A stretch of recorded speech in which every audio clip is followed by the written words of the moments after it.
a very important assignment coming is GST audit. So today we have CA Aditya Agarwal ji, young and intelligent faculty. Today we will also learn office automation from CA Jaisal Bhagwani ji.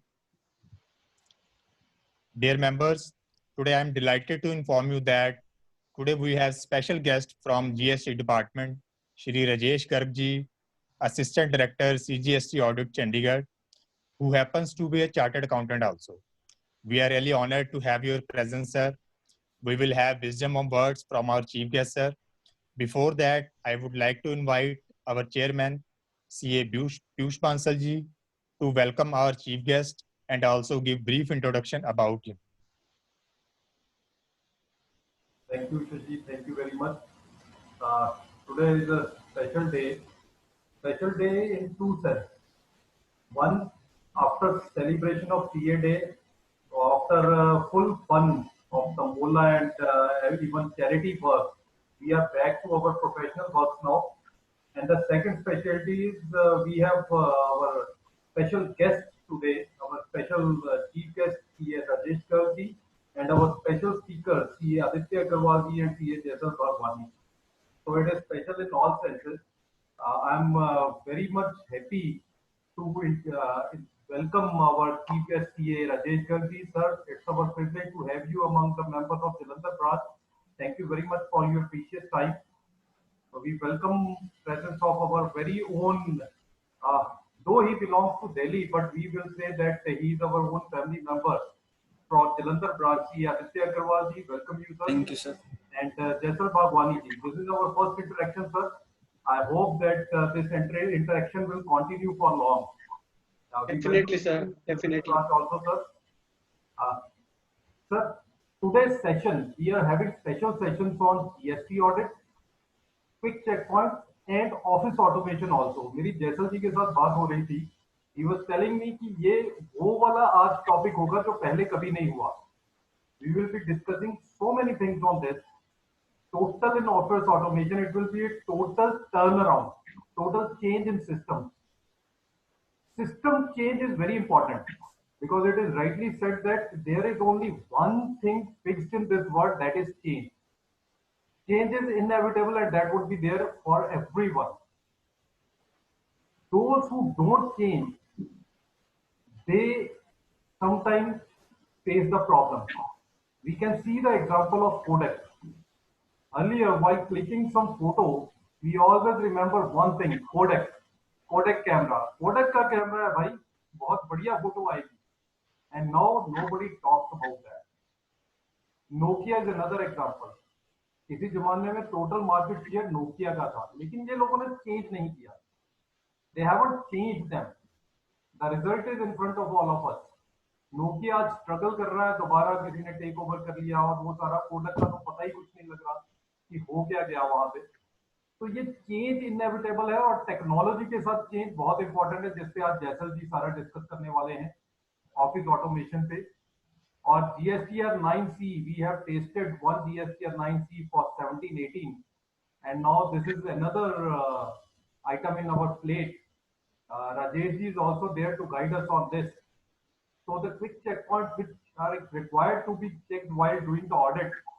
So we will be handling, Aditya ji will be handling this quick checkpoints on GST audit, so that it must be very handy for us and easy for us to handle this assignment.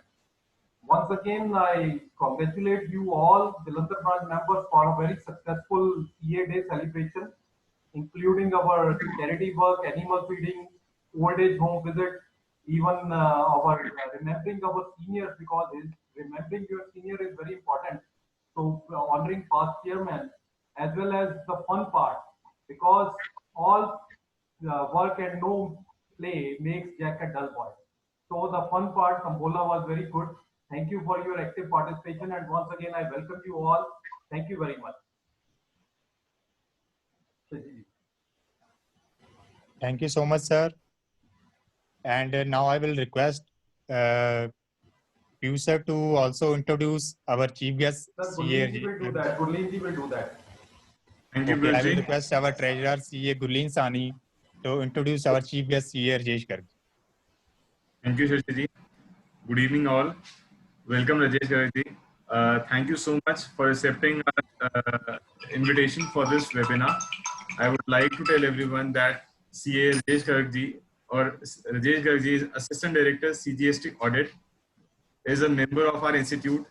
And while I was reading his introduction, I came to know कि इन्होंने कोई भी ऐसा काम बिना top किए नहीं किया. He has been a BCom honors university topper. He has cleared C exams, all the levels with rank. He has cleared CS final also with all India rank in the intermediate. So your knowledge and your post both tell us the personality of a person, and we are really honored to have you today here. Rajesh Garg has experience in Deloitte also, and he has been in e-commerce industry in financial planning and analysis. From March 17 to May 20, he has acted as an assistant director in Department of Expenditure, Ministry of Finance, was involved, and he was also linked on a major project on special references of PMO. So Rajesh Garg ji, thank you so much for joining us today, and I would say कि एक बहुत ही अच्छा interaction रहेगा जहाँ पे हमारे जो बड़े एक्सपर्ट जीएसटी स्पीकर्स हैं और हमारे चेयरमैन सर भी जीएसटी स्पीकर ही हैं, ये भी जीएसटी पे काफी सेमिनार्स दे चुके हैं. So it would be a great interaction round. Thank you so much, Shashi ji. Thank you so much, Gulin ji. And now we would like to request our chief guest here, Rajesh Garg ji, to kindly guide us and kindly interact with us and whatever he want to convey. Thank you, sir. Please. Thank you.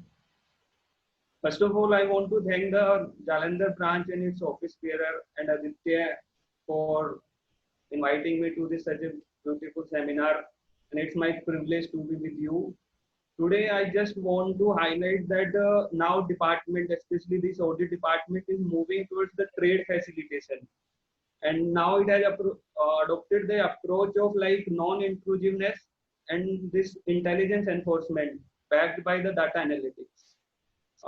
Then I can say that I can share an example of recent decision of this, that for small SSCs, it has already been decided by the department that there will not no more physical audits done by the teams at the premises of the SSCs.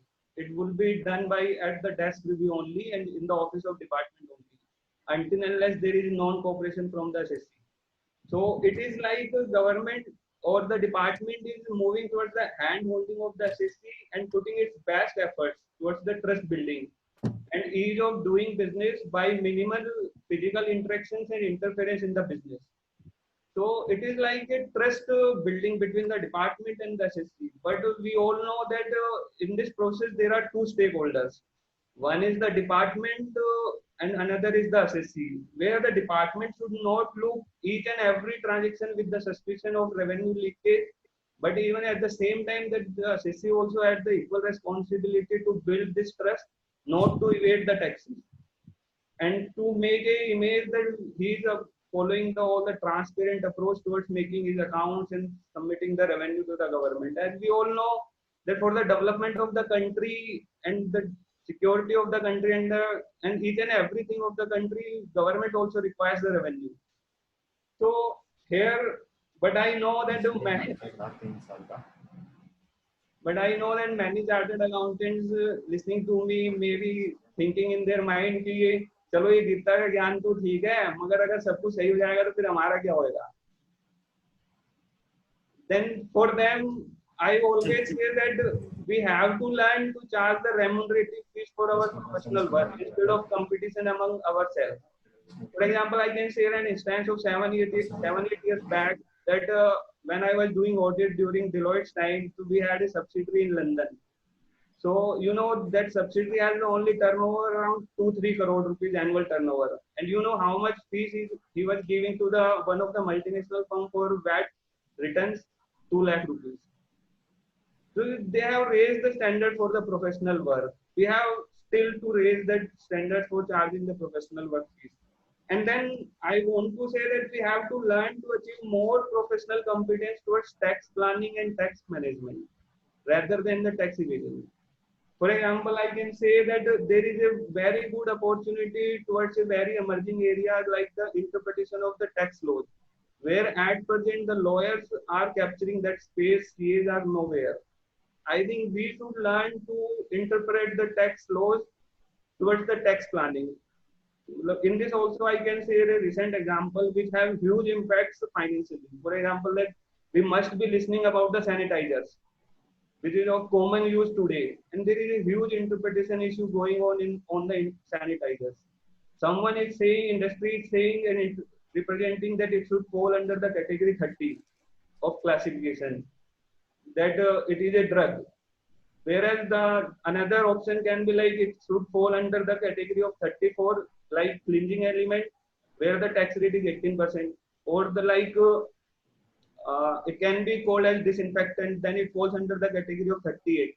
Then also GST rate is 18%. So these are the interpretation issues. Now our professional colleagues should come front into that, and you can see that how much sale would be going on for the sanitizers. And there is, even if the tax rate difference is 6%, you can see the impact. And you can see in your mind that how much professional fee the people who would be guiding would be charging from the industry. So I would, and then I must say and acknowledge that the department also appreciate the interpretation issue, and there is no harm in having the difference of opinion with the department if our intention is right. So I would focus on this area that our professional colleagues, and I hope that our chartered accountants who are young and who have competence should focus towards these emerging areas rather than of these historian areas. And in the end, I also want to say that our intention during the interpretation of laws should also be very clear, that our intention should be towards better tax planning and tax management. And in the last, I can say only one thing, that हमें एक बात अपने दिमाग में रख लेनी चाहिए, in the days to come, it's not I am saying the years to come, it's the days to come, very short term, the technology will not allow the evasion of taxes in India. It is the motto and the priority of this government. So we professionals have to learn, and I know we have competence. Only thing that we have to make the collective efforts first towards that how we should charge the more fees for our professional work. So with this, I thank so every one of you and want to conclude with my remarks. Thank you so much. Thank you, Shri Rajesh Garg ji. With such programs, we are able to interact with GST department and have proper understanding about each other's role and responsibility. Our CA profession has played a big role in successful implementation of GST, and today we can happily say that we have successfully replaced our old multi-tax system, VAT, service tax, excise, with GST, which is uniform taxation system in whole country. And now businessman has very clarity of taxation due to same rate in whole country and ITC mechanism. Thankful to professionals, especially chartered accountants. And I believe if department need any help from CAs in future also, we are available for any services. Our institute through our branches is regularly organizing programs to guide members about GST so that we can provide better services to our clients and implement GST. And also thanks to speakers like C. Aditya Agrawal ji, who are here to guide and do a lot of efforts. So today's session on GST audit will be taken by C. Aditya Agrawal ji. Thank you, C. Rajesh Garg ji. And now we will move to the our topic. I will invite C.A. Sonia madam to please introduce C.A. Aditya Agrawal ji.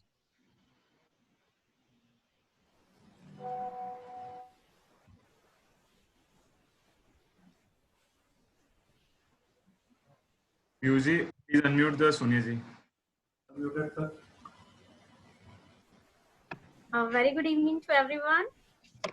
So I feel honored and privileged while welcoming C. Aditya Agrawal ji, a kind gesture and intellectual person, I must say. He is just like a family for the Jalandhar branch, and he's a perfect blend of technical expertise and professional excellence. He's a chartered accountant and a commerce graduate from Delhi University and has economic scholar on all India level. He has a vast experience in the field of auditing, bank finance and indirect taxation, during his articleship with Thakur Vidyanath Iyer and Company. He has a flair of indirect taxation and information technology and hand-on expertise as a consultant in E&Y in the field of GST. He started off his practice and startup venture in the name of GSTmadhani.in, which is providing technical and training solution to corporate. He's a regular faculty on GST, and you all know regular being for the Jalandhar branch also is so regular. Whenever we thought of a GST seminar or a webinar, the name that pop up in our mind is of Aditya ji. And his views on GST are covered in NewsX channels and Aaj Tak also. So he proved that age is just a number for a talented person. Looking at his profile and the age, there is a seriously so much contrast. And it's a time to hear a word of wisdom from a dignified personality. Thank you, Sonia ji. And before moving to session, our another speaker is also here. So I will request our treasurer CA Gurleen Singh Sani to introduce CA Jaisal Bhagwani ji. Thank you, Shashi ji. I am very happy to introduce CA Jaisal Bhagwani ji. He is a very young personality, and today's topic is very much important for CA profession. So CA Jaisal Bhagwani is an All India rank holder, 37 in ICAI in 2017. He has been an ex-Deloitte employee. He has been working in the field of performance improvement for the past 2.5 years. He is a certified robotic process developer. Jaisal Bhagwani ji is a black belt Lean Six Sigma expert, a certified data analyst and expert on subject matter visualization. I assume इनकी जो qualifications है, जो इन्होंने अपनी certifications कर रखी हैं, वो हम कभी अपने CA profession से सोच नहीं पाते. But this is a very important thing, and his presence is a very important for today, especially when we are discussing the topic of GST, which is wholly solely and automated return and technical aspects will be covered by him. Thank you so much, Jaisal Bhagwani, for joining us on the webinar. Thank you, Shashi ji. Now I would request CA Aditya Agarwal ji to kindly start first topic, GST audit. Thank you so much, Jalandhar branch, for giving me this opportunity. Piyush ji, Sonia ji, Shashi ji, Gurleen ji. जैसे कि Sonia ma'am ने कहा, अब Jalandhar branch एक परिवार ही लगता है, तो ऐसा कभी फील ही नहीं होता कि मतलब कि हम किसी ब्रांच में जा रहे हैं, अपनापन ही लगता है. Delhi is equal to Jalandhar now. So ये आप सबका प्यार ही है जो पिछले 1-2 साल में हमने इतने सारे सेमिनार और वेबिनार करे हैं. So thank you so much. And before I start the session, जैसे राजेश जी ने कहा, और I was deliberating on Panipat branch also, कि हम सारे प्रोफेशनल्स को नई अपॉर्चुनिटी देखनी पड़ेगी. सर, आज के डेट में जो हम पुराने तरीके से चल रहे थे, आपको इवॉल्व होना पड़ा. आप पहले सर्वर आपका ऑफिस में होता था, आपने उसको क्लाउड पे ले लिया, आप इवॉल्व हुए. ऐसी अब आप धीरे धीरे चीजें अपनी आप डिजिटलाइज कर रहे हो. वो सेम चीजें आपको अपनी प्रोफेशन में भी लानी पड़ेगी. जैसे I am working with Jesal in the field of performance improvement, तो आपको आज जैसल बताएगा कि कैसे हम जो इंटरनल ऑडिट्स करते हैं या जो हम ऑडिट्स करते हैं वो टोटली चेंज हो गई है. वो एक प्रोडक्ट है जो आप अपने क्लाइंट्स को सेल आउट कर सकते हो. तो जैसा कि my topic is quick GST audit check points on 1819. So I'll take around 30 to 40 minutes, and मैं खुद से चाहूंगा कि जलंधर ब्रांच जैसल के टॉपिक को ज्यादा टाइम मिले और वो ज्यादा आपको बता पाए, क्योंकि वो आज नीड है कहीं ना कहीं आपके हमारे प्रोफेशन में. Secondly sir, before I start the session, मैं सबसे बस एक ही चीज कहूंगा कि नई अपॉर्चुनिटी, डिफरेंट अपॉर्चुनिटी. जैसे मैंने पानीपत ब्रांच में बोला था, एक एईओ की अपॉर्चुनिटी होती है, ऑथराइज इकोनॉमिक ऑपरेटर. वो इंपोर्टर्स के लिए होती है. 4 साल से पुरानी ये एक सर्टिफिकेशन है जो अवेलेबल है, बट आज के डेट में there are only top 20 firms जिनको इसके बारे में पता है. तो हम वो चीज अपॉर्चुनिटी इसलिए नहीं ले पा रहे क्योंकि हमें वो अपॉर्चुनिटी के बारे में ही नहीं पता. हम अपने आप को फ्री नहीं रखते, हम मार्केट को एक्सप्लोर ही नहीं करते, हम खुद सारा काम करने लग जाते हैं, खुद छोटी छोटी चीजों में इन्वॉल्व हो जाते हैं. सर आपको अगर अपनी फर्म को ग्रो करना है तो आपको खुद को फ्री रहना पड़ेगा. जब तक आप फ्री नहीं रहोगे आपकी फर्म ग्रो नहीं कर सकती. तो ऐसी बहुत सारी अपॉर्चुनिटी है, डिफरेंट अपॉर्चुनिटी जो आपको एक्सप्लोर करनी चाहिए. And before I start the session, positivity की हमें बहुत जरूरत है. रेवेन्यूज हमारे सबके कम हो रहे हैं, बट हमें इस पीरियड को अपनी स्किल को, अपने ऑर्गेनाइजेशन को डिजिटलाइजेशन करने के लिए, इम्प्रूव करने के लिए बहुत सारे नए तरीके ढूंढने पड़ेंगे. इसलिए मैं कहूँगा कि don't downgrade your dream to match your reality, upgrade your faith to match your destiny, and be always happy. GST आएगा जाएगा चलता रहेगा, बट आपको पॉजिटिव रहना है, हैप्पी रहना है, नई नई अपॉर्चुनिटी को एक्सप्लोर करना है. So let us start today's session.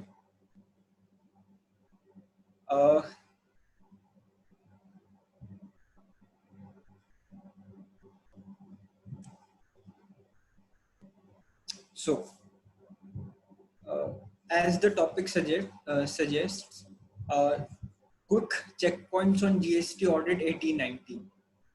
Sir हम सबको पता है कि जो GST ऑडिट है 1819 की, वो डेफर होती जा रही है.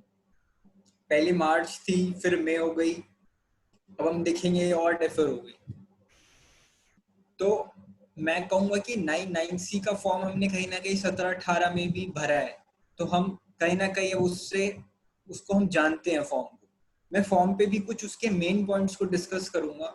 एज द टॉपिक सजेस्ट, ये चेक पॉइंट्स है, क्विक चेक पॉइंट्स है. तो मैं आपको 1819 में आपको किन बातों का ध्यान रखना है, किन प्रोविजंस का ध्यान रखना है, और क्या आपके पास प्रॉब्लम्स आ सकती है, मैं उसको एड्रेस करूंगा.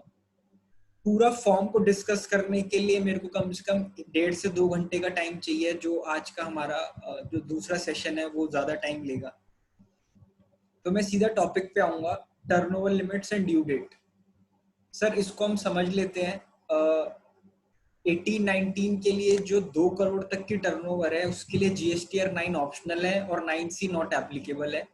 हम सब जानते हैं फॉर 17-18 2 करोड़ तक के लिए 99C वाज नॉट मैंडेटरी, उसके ऊपर था. अब फॉर 1819 ये लिमिट्स हैं. 1920 की क्या लिमिट्स होंगी वी डोंट नो, बट 1819 की ये लिमिट्स हैं. 2 करोड़ से 5 करोड़ है तो 9 मैंडेटरी है, 9C is optional. And for turnover of 5 crores and above, GSTR 99C is mandatory. किसी का भी अगर कोई डाउट हो तो कोई प्रॉब्लम नहीं है, चैट बॉक्स में आप मेरे को बता सकते हैं. I am continuously watching that chat box. Also I think मेरे पास अब जलंधर में ऑलमोस्ट सबका नंबर है, तो किसी को कोई इशू भी आता है तो मेरे से 1-to-1 में भी बात कर सकते हैं. That's not a problem. And due date of 99C is September 2020, right. तो आपको एक ये बर्ड्स आई व्यू मिला है कि किसके लिए एप्लीकेबल है, किसके लिए एप्लीकेबल नहीं है. तो मैं एज अ कंसल्टेंट एंड मैं आपको ये बोलूंगा कि आप अभी जो 99C है 1819 का, आपके पास एम्पल टाइम है, सफिशिएंट टाइम है. इससे ज्यादा फ्री आप कभी नहीं होंगे. तो आप इसको जो आपकी 99C है इसको आप प्रिपेयर कराए, बट अभी फाइल मत करवाइए, क्योंकि हो सकता है कि गवर्नमेंट कुछ इस फॉर्म में चेंज कर दे. Also, I'm in the special invitee to the indirect tax committee. तो मैं आपको बस ये बताना चाहूँगा कि ये भी बात चल रही है कि जो GSTR 99C का जो फॉर्म है वो शायद मर्ज हो जाए for certain taxpayers, right? तो इसलिए मैं कहूँगा कि इसमें आप अभी जल्दबाजी ना करिए, आप इसको सिंपली बना के छोड़ दीजिए एंड वेट कि कुछ चेंज आ जाए या कुछ रिलीज आ जाए, राइट. अब अगर मैं बात करूँ की important points, सर सबसे पहले no objection letter from previous GST auditor. That can happen. Suppose you are appointed GST auditor for 1819, right, and you were not the auditor for 17-18. तो हमारे जैसे चार्टर्ड अकाउंटेंट्स एक्ट कहता है, code of ethics कहते हैं, आपको NOC लेना पड़ेगा प्रीवियस GST ऑडिटर से. सेकेंडली ई-वे बिल एप्लीकेबल हो गया सर 1 अप्रैल 18 से. 17-18 में ऐसी कोई प्रॉब्लम नहीं थी, बट 18-19 में है, राइट. तो जो ई-वे बिल की एप्लीकेबिलिटी है उससे आपका क्या चेंज होएगा, जो आपकी सेल्स की ट्रांजैक्शन है या आपके कुछ ट्रांजैक्शंस हैं परचेज के, आपको उसको एक और चीज मैच करनी पड़ेगी कि पहले आप क्या करते थे 3B1 बुक्स, अब क्या करना पड़ेगा कहीं ना कहीं 3B1 ई-वे बिल पोर्टल। तो ऑब्वियसली आपके लिए पॉसिबल नहीं होगा कि आप सारे ई-वे बिल्स को मैच कर पाओ, बट हाँ मंथ ऑन मंथ आप रैंडम डेट्स पे एक सैंपल बेसिस पे उसको ई-वे बिल से भी आपको चेक करना हो।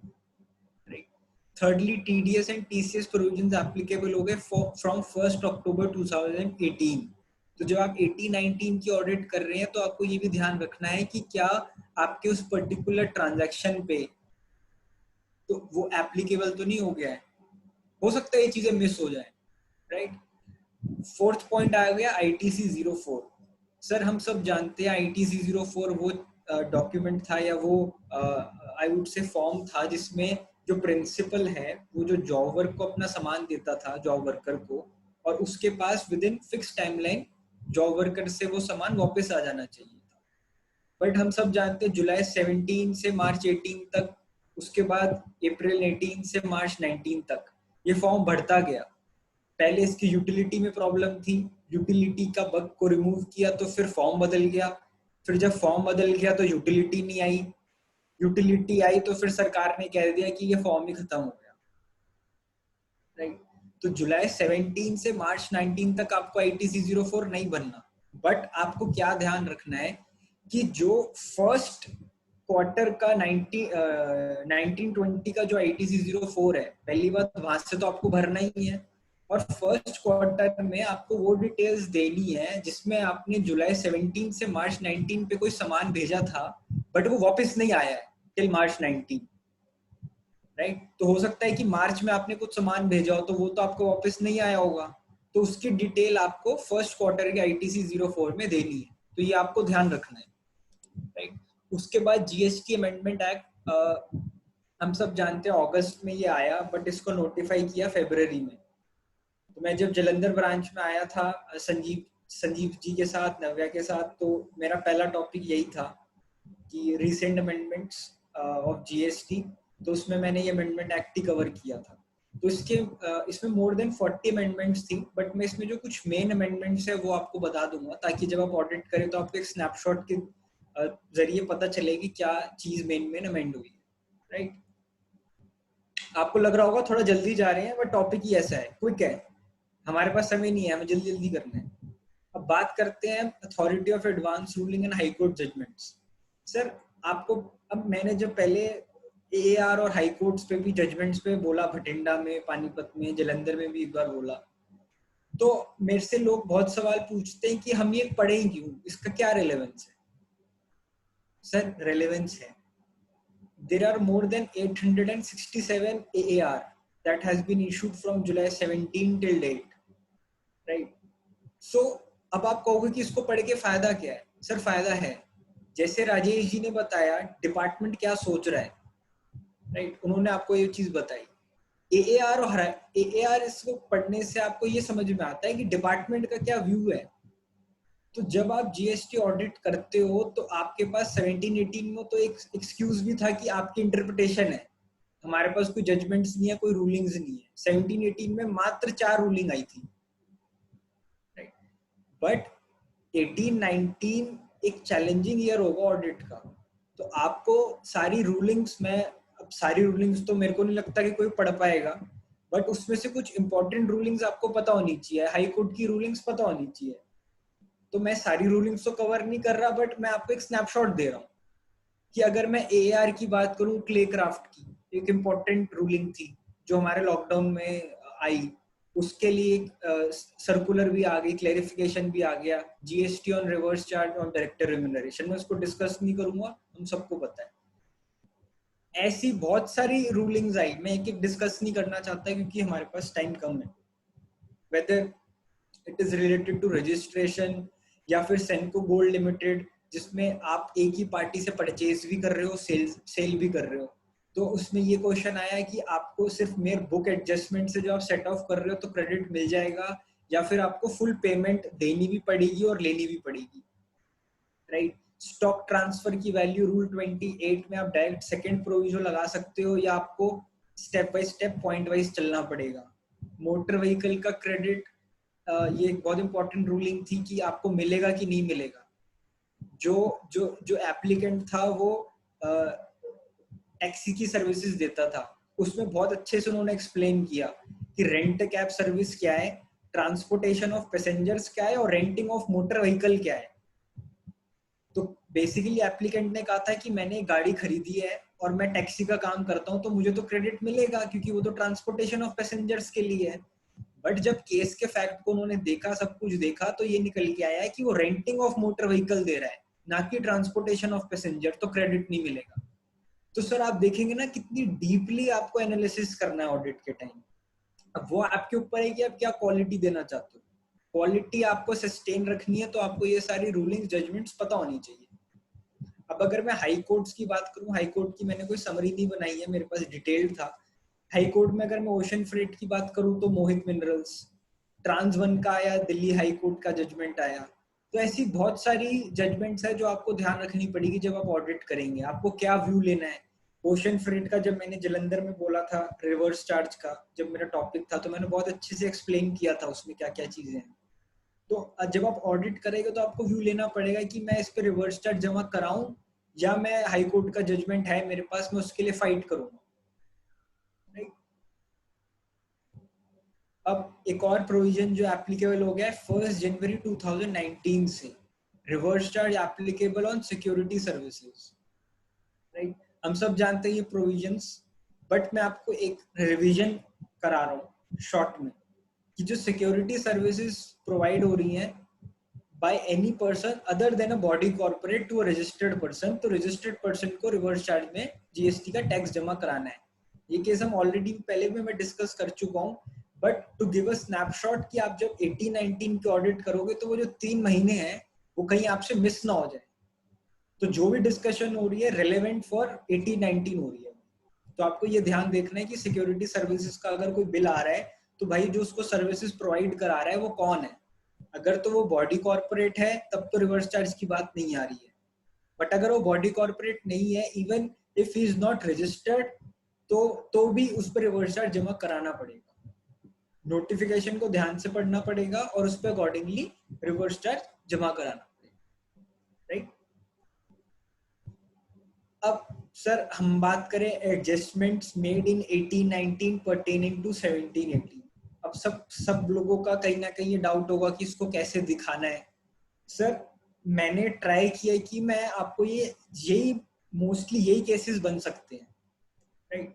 तो मैंने ट्राई किया है कि मैं आपको सारे केसेस बता दूं। हो सकता है कि आप मेरे व्यू से अभी मैचअप ना कर पाए। मैंने जो अभी प्रैक्टिकली जो मैंने अपने क्लाइंट्स की 990 बनाई है, मैंने उसको ऐसे भी रेडी कर दिया है। जैसा कि मैंने आपको सेशन शुरू होने से पहले आई हैव टोल्ड यू कि we should not be in a hurry to file 18-19 if everything is matched and we are satisfied कि यार चलो सब ठीक है, इसमें कोई एडजस्टमेंट ऐसी नहीं है जिसके लिए मेरे को कोई व्यू लेना पड़ेगा और I have to wait for any government notification और क्लैरिफिकेशन और any press release, then you can go ahead with 18-19। Like in the few cases मैंने 18-19 भरी है, बट उनका सब कुछ क्लीन था। मेरे को उसमें कोई भी प्रॉब्लम नहीं लगी या कोई भी मेरे को ऐसा नहीं लगा कि मुझे कुछ उसमें देखना है ऐसा कुछ खास। नहीं तो आपको एज माय पर्सनल ओपिनियन मैं कहूंगा कि आपको अभी वेट करनी चाहिए। तो हमारे आउटपुट के केसेस क्या बन सकते हैं। मैं इनपुट के केसेस मैंने प्रैक्टिकली आपको मैं दिखाऊंगा, आउटपुट के मैंने नहीं कवर करे क्योंकि कहीं ना कहीं आउटपुट हमारा क्लियर ही रहता है। आउटपुट हो सकता है कि 18-19 हम सब जानते हैं 18-19 में बहुत सारी एडजस्टमेंट्स हुई है फॉर 17-18।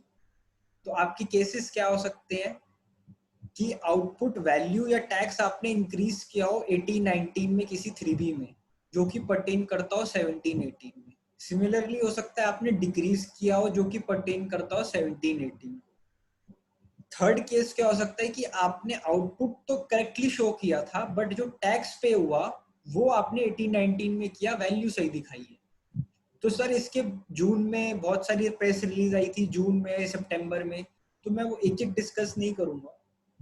तो आपको क्या ध्यान रखना आउटपुट के केसेस में, सबसे ज्यादा चैलेंजिंग क्या होगा कि आप पहली बार जीएसटी ऑडिट कर रहे हो किसी नए क्लाइंट का 18-19 में, 17-18 में किसी और ने जीएसटी ऑडिट करी है और हम सबको पता है बाद में रिलैक्सेशन आ गई थी, टेबल नंबर 10, 11, 12, 13 आपको कुछ डालने की जरूरत नहीं है। राइट। तो उसमें आपकी बहुत सारी चीजें ऐसी थी कि जो मैंडेटरी थी नहीं डालनी। अगर वो नहीं डली होगी तो आपको ये नहीं पता होगा कि भाई कौन सा ऐसा आउटपुट था या इनपुट था जो मैंने 18-19 में लिया, क्योंकि वो तो टेबल ब्लैंक होगी, दैट वाज नॉट मैंडेटरी। तो अगर तो आपने पिछली बार उसको वहां पे डाला है तो आपके लिए आज आसानी हो गई है, नहीं तो आपको प्रॉपर रिकंसिलिएशन पिछले साल की भी बनानी पड़ेगी, राइट। अब अगर मैं इनपुट केसेस की बात करूं तो जो आईटीसी हो सकता है कि आपने 18-19 में अवेल किया हो फॉर 17-18, या फिर आपने रिवर्स किया हो जो 17-18 का होता है। सिमिलर एडजस्टमेंट्स हो सकता है आपने 19-20 में करी हो पर्टेनिंग टू 18-19, राइट। तो आपको इन सारी चीजों का ध्यान रखना है। इनपुट का केस मैं अभी दोनों केस से डिस्कस कर रहा हूँ एग्जाम्पल लेके। आउटपुट के केस में मैं आपको वर्बली बता देता हूँ कि सपोज करो आपने 18-19 में कोई टैक्स पे किया होगा, तो जब आप कंसोलिडेटेड 3B 1 और 9 डाउनलोड करोगे तो उसमें जो वैल्यू आ रही होगी वो गलत आ रही होगी। उसमें कुछ वैल्यू 17-18 की ऑलरेडी इंक्लूड करके आ रही होगी 3B में, तो आपको वहां से उसको डिलीट करना पड़ेगा और करेक्ट वैल्यू डालना पड़ेगा। आउटपुट के केस में आप आराम से जस्टिफाई कर सकते हो कि जो आपने पुरानी 99C भरी है उसमें वो वैल्यू आपकी टेबल नंबर 10 में आ रही होगी, 10 या 11 में, अगर आपने बढ़ाई है या घटाई है, तो वहां से आप टोटली उसको मैच करा सकते हो जो अगर आपने मैनुअली चेंज करोगे। अब अगर मैं इनपुट केस की बात करूं, दो केस हो सकते हैं सर। पहला केस, इनपुट टैक्स क्रेडिट आपने अवेल किया 18-19 में पर्टेनिंग टू 17-18। मैं मान के चलूं 17-18 में आईटीसी बुक्स में था 25 लाख, आपने 3B में अवेल किया 20 लाख, डिफरेंस आ गया 5 लाख। आपने जो 5 लाख था वो सितंबर की 3B में क्लेम कर लिया। अब सितंबर तक एडजस्टमेंट कर सकते थे, खैर वो मार्च तक भी गया था, बट मैं इसको अभी सितंबर ले रहा हूँ। 18-19 में बुक्स और जो 3B था वो एकदम ठीक था, मैं मान के चल रहा हूँ to make the case a little simpler, right. ये केस हो सकता है। I think I am not moving so fast. अगर किसी का कोई डाउट है तो प्लीज मुझे बताते रहिएगा। मैं नहीं चाहता कि कोई चीज आपका कोई भी क्वेश्चन है वो अनक्लियर रहे। तो हो सकता है अब ये केस तो हुआ ही होगा सबके साथ, राइट। तो जो 5 लाख है वो आपने सितंबर की 18-19 की जो 3B थी उसमें आपने उसको 5 लाख डाल दी। अब सर क्वेश्चन आता है कि आप इसको 18-19 की जब 9 बनाओगे तो आप क्या करोगे, राइट। मैं आगे चल रहा हूं, आप 1 मिनट या तो इस क्वेश्चन को फिर से एक बार आराम से पढ़ लीजिए।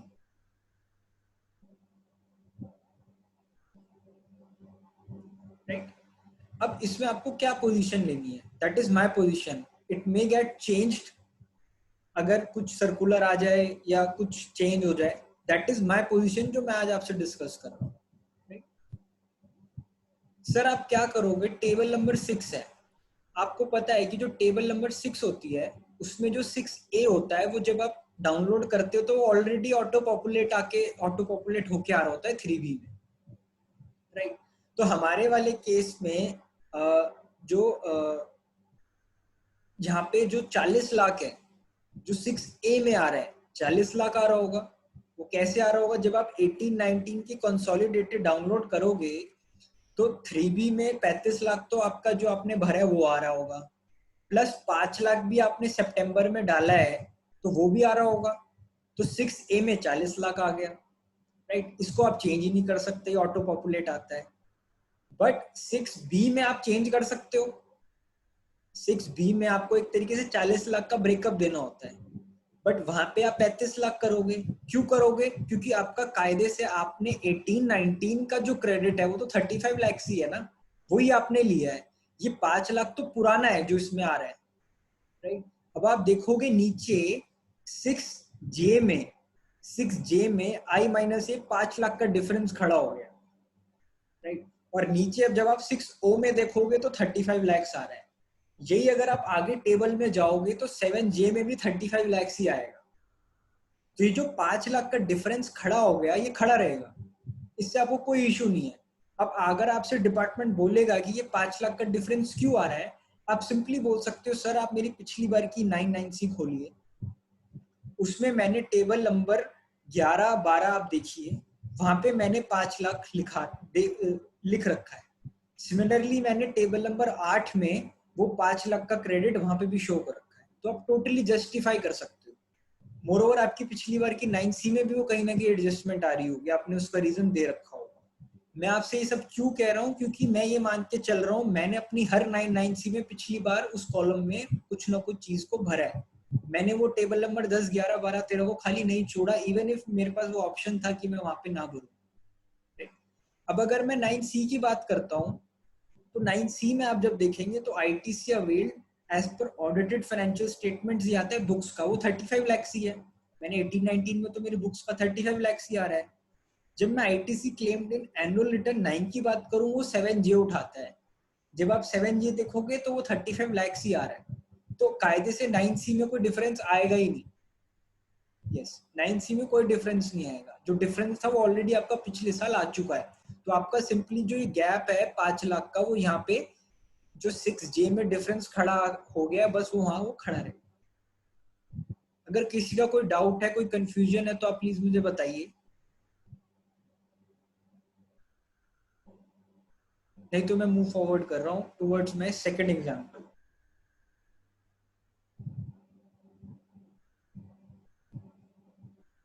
अब सर सेकंड केस क्या हो सकता है कि मैंने ITC रिवर्स किया है। 17-18 में मैंने पहले केस में मैंने इनपुट लिया था 18-19 में, सेकंड केस में मैंने 18-19 रिवर्स किया। तो बुक्स में मेरे 17 लाख था 17-18 में, 3B में मैंने 20 लाख अवेल कर लिया, 3 लाख मैंने एक तरीके से एक्स्ट्रा अवेल कर लिया। वो मुझे पता चला जब मैंने 17-18 की ऑडिट करी, तो मैंने सितंबर में 3 लाख रिवर्स कर दिया 3B से। बुक्स मेरी करंट ईयर की और 3B में मैच्ड है similarly in the previous case. Right, तो इसमें क्या एडजस्टमेंट हो रही है 3 लाख की। जो 3 लाख है वो आपने रिवर्स किया 18-19। तो अब उसका आपको 9C में क्या इफेक्ट लेना है मैं आपको बताता हूँ। अब सर जब आप 9 को डाउनलोड करोगे तो 35 लाख आ रहा होगा उसमें, जो आप 6A को तो आप चेंज कर नहीं सकते, वो 35 लाख कैसे आ रहा होगा? 35 लाख जो आपने अवेल किया है वो आ रहा होगा। हम सबको पता है जी, जो आपने रिवर्स किया है वो ऑटोमेटिक वहां नहीं आएगा। जो आपने 18-19 में क्लेम किया है वही वैल्यू आएगी 35 लाख। जो 3 लाख का मैंने रिवर्सल किया वो ऑटोमेटिक नहीं आएगा, मैंने चेक कर रखा है। तो आपका 35 लाख यहाँ पे आएगा। इनपुट्स का ब्रेकअप आप दे सकते हो 35 लाख का, क्योंकि वही आपने 18-19 में अवेल किया है। इस टेबल में कोई प्रॉब्लम ही नहीं, राइट। अब अगर मैं आगे चलूं टेबल नंबर 7 में, सर यहाँ पे आपको ध्यान से देख रहे हैं 7H में एक कॉलम था, एक रो थी अदर रिवर्सल। तो इसमें आप इसको अमेंड करके लिख सकते हो ITC रिवर्सल फॉर 17-18। जो ये 3 लाख था ये 17-18 का था। जब आप कंसोलिडेटेड 3B डाउनलोड करते हो पोर्टल से, तो वो वहां पे दिखाता है कि ITC रिवर्स्ड। हो सकता है कभी कभी केसेस में वो ना दिखाए, बट आपने अपनी 3B में रिवर्स किया हुआ है तो आपको वो रिवर्सल तो दिखाना ही पड़ेगा। आपने 17-18 में भी दिखाए हैं, बट 7H में दिखाओगे, क्योंकि बहुत सारे ऊपर वाले रिवर्स जो कॉलम रोज हैं वो तो आप यूज ही नहीं करोगे अब, राइट। तो अदर रिवर्सल्स में 7H में आप उसको 3 लाख दिखा दोगे, तो आपका जो 7J है जो आपकी 9C में जाएगा वो 32 लाख जाएगा। तो एक तरीके से आपने 18-19 में क्या इनपुट लिया 32 लाख, राइट, जिसमें से 3 लाख आपका 17-18 का था, ये आपने डिपार्टमेंट को बता दिया। अब अगर मैं 9C की बात करूं, ऑब्वियसली 35 लाख मेरे बुक्स में आ रहा है, वही मैंने लिखा है। जो GSTR 9 में वो 7J से आ रहा है। 7J अभी मैंने डिस्कस किया 32 लाख। तो आपको यहाँ पे रीजन देना पड़ेगा, जो 3 लाख का डिफरेंस आपको बोलना पड़ेगा, this 3 lakh difference pertains to ITC reversed in current year which pertains to 17-18। ये आप रीजन में दे दे। I hope I am clear. Sir किसी का कोई भी डाउट हो, कुछ भी हो, आप प्लीज मेरे से डिस्कस करिए। I am open for any discussion.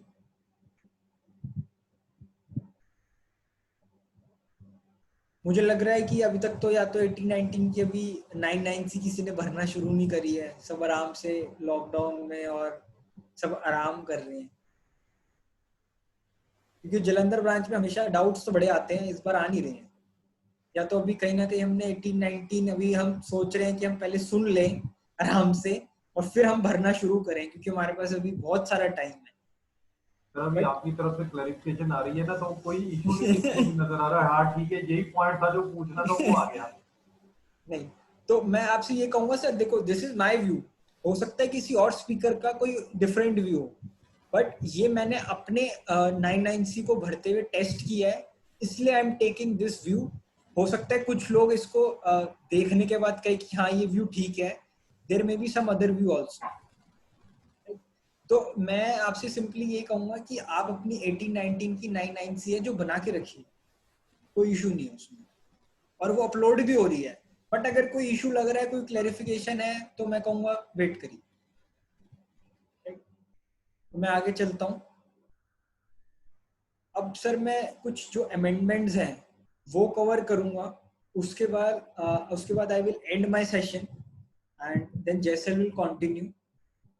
किसी का कोई डाउट हो तो प्लीज आप मुझे प्लीज बताते रहिए। अब अगर मैं की अमेंडमेंट्स की बात करूं, जैसा कि मैंने आपको की इंपॉर्टेंट चेक पॉइंट्स में बताया था, तो उसमें से मैं कुछ मेन अमेंडमेंट्स ले रहा हूं जो आपको जब आप 1819 की ऑडिट करो तो आपको ध्यान रखना चाहिए। सर पहली वाली सप्लाई की हम सबको पता है पहले प्रॉब्लम क्या हो रही थी, रेट्रोस्पेक्टिव अमेंडमेंट आई कि पहले हम देखते थे शेड्यूल 2 में कि कुछ कोई सर्विस गुड्स है या सर्विस है, सप्लाई वो गुड्स है या सर्विस है।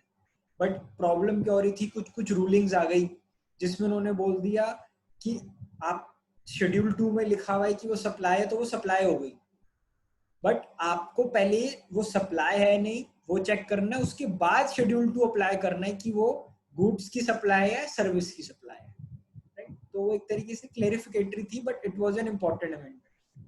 फिर अगर मैं बात करूं, this is the important amendment जो आपको ध्यान रखनी है, 180 डेज वाली। हम सबको पता है जो सेकंड प्रोविजो है 16(2) का, वो कहता है कि अगर रेसिपिएंट आपको 180 डेज में सप्लायर को पे नहीं करता तो आपको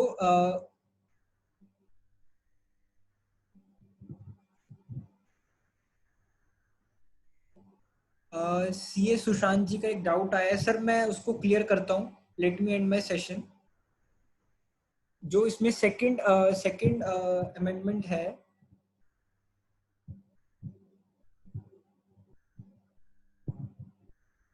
सुनील जी, मैंने चेक किया था, मैं सिस्टम का तो नहीं बोल सकता, जब मैंने अपनी एक दो 1819 बनाई तो उसमें मैंने जब कंसोलिडेटेड डाउनलोड किया तो वो रिवर्सल नहीं ले रहा था। पहली बात, जब आप कंसोलिडेटेड डाउनलोड करते हो तो वो ये तो बता ही नहीं सकता कि ये 1718 का था या 1819 का था, ये तो आपको बताना है। बट जहां तक मुझे मेरे एक्सपीरियंस से पता है पिछली बार की, वो उठाता नहीं है फिगर जो आप रिवर्सल की आप डालते हो ऑटोमेटिक, वो आपको खुद से देखना पड़ता है कि आपने डाला है और आपको मैनुअली डालना पड़ता है। I think Sunil ji I am clear, right. Sushant ji का मैं डाउट अभी क्लियर कर लूंगा सेशन के एंड में, राइट। अब सर ये 180 डेज वाला पॉइंट है, इसमें हम सबको पता है कि आपको 180 डेज में रिसिपेंट को पे करना होता है, अगर वो नहीं करता तो वो उस पे आपको इंटरेस्ट देना पड़ता है जब तक वो उसको पे नहीं कर देता। बट 1 फरवरी 2019 से ये रिक्वायरमेंट हट चुकी है इंटरेस्ट की, तो आपको इंटरेस्ट नहीं देना, बस आईटीसी रिवर्स करना पड़ेगा, राइट। तो हमें ये ध्यान रखना है, ये चेंज हो गया। अब अगर मैं बात करूं शेड्यूल 3 की, जो हाई सी सेल्स होती हैं या जो कस्टम बॉन्ड की जो सेल्स होती हैं, या फिर आपने एक तरीके से मर्चेंट जो एक्सपोर्ट होते हैं कि आपने बाहर से माल खरीदा और बाहर की बाहर बेच दिया, तो पहले इसको ऑलरेडी सर्कुलर्स आ गए थे जिसमें उन्होंने बोल दिया था कि इस पे जीएसटी नहीं लगेगा, बट नाउ उन्होंने इसको शेड्यूल 3 में डाल दिया है कि ये सप्लाई ट्रीट नहीं किया जाएगा, राइट। तो हम जो हाई सी सेल्स की बात करते थे वो पहले एग्जेम्प्ट सेल में आता था, एग्जेम्प्ट सेल में आता था तो आपको 17 सबसेक्शन 2 लगाना पड़ता था, रूल 42 43 कि आपकी एग्जेम्प्ट सेल भी है टैक्सेबल सेल भी है, तो आपको प्रोपोर्शनेट आईटीसी रिवर्स करना पड़ता था। बट जब 1 फरवरी से उसको हाईसी सेल्स को सप्लाई ही नहीं है उसमें शेड्यूल 3 में डाल दिया गया, तो आपको आईटीसी प्रोपोर्शनेट रिवर्सल करने की जरूरत नहीं होगी। यही आपको मैं सेकंड अपना हमारा जो नेक्स्ट पॉइंट है वो आपको मैं बता रहा हूँ, जो मैंने आपको बताया कि activity specified in schedule 3 shall be excluded from the ambit of exempt supply on which ITC is blocked. तो आपको वो proportionate नहीं करने की जरूरत for that particular 2 months. अब अगर मैं 17.5 की बात करूं, मैं इसमें डिटेल में नहीं जाऊंगा, इसमें हम सबको पता है कि मोटर व्हीकल में चेंज हो गया कि अगर कैपेसिटी 13% से ज्यादा है इंक्लूडिंग ड्राइवर, तो आपको उसका क्रेडिट मिल जाएगा। प्लस अगर वो मोटर व्हीकल का क्रेडिट आपको एलिजिबल है तो उससे रिलेटेड खर्चों का भी क्रेडिट मिल जाएगा। अगर वो मोटर व्हीकल इनएलिजिबल है तो उससे रिलेटेड खर्चे का क्रेडिट नहीं मिलेगा।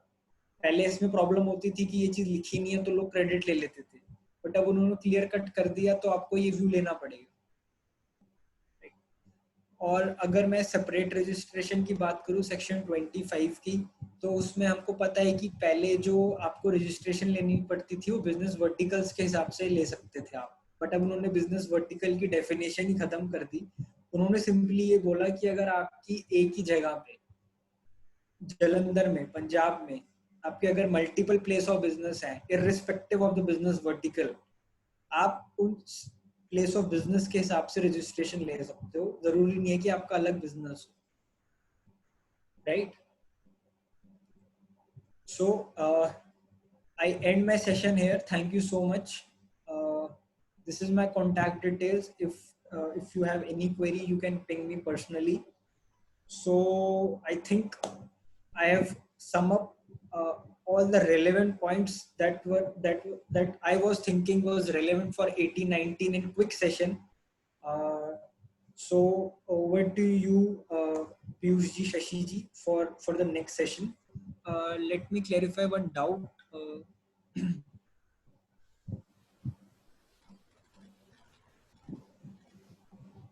सर सुशांत जी, ये थोड़ा मुझे देखना पड़ेगा, एकदम से मैं आपको नहीं बता पाऊंगा, तो मैं आपको पर्सनली, आप मुझे प्लीज सर पिंग कर दीजिएगा, मैं आपको बता दूंगा। Whether renting a cab for after amendment, Sushant ji कह रहे हैं whether renting a cab for employ eligible for ITC after amendment.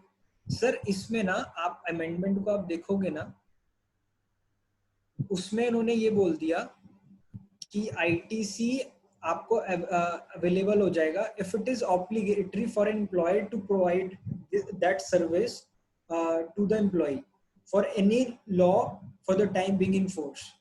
तो अगर वो मैंडेटरी है, पर्टिकुलरली उस स्टेट में या लॉ उसको कह रहा है, तो क्रेडिट मिलेगा, नहीं तो नहीं मिलेगा। जैसे हम कोविड-19 में देखिए, जिसमें जो मिनिस्ट्री ऑफ होम अफेयर्स का ऑर्डर आया था, जिसमें उन्होंने कह दिया था कि आपको सैनिटाइजेशन करनी पड़ेगी, आपको मैंडेटरी एम्प्लॉइज का इंश्योरेंस कराना पड़ेगा, तो वो ऑब्लिगेटरी हो गया था। तो इसलिए आपको उसमें पीरियड में आपने जो इंश्योरेंस ली होगी अपने एम्प्लॉइज के लिए, उसका क्रेडिट आपको मिल जाएगा। I think Sushant ji I am clear.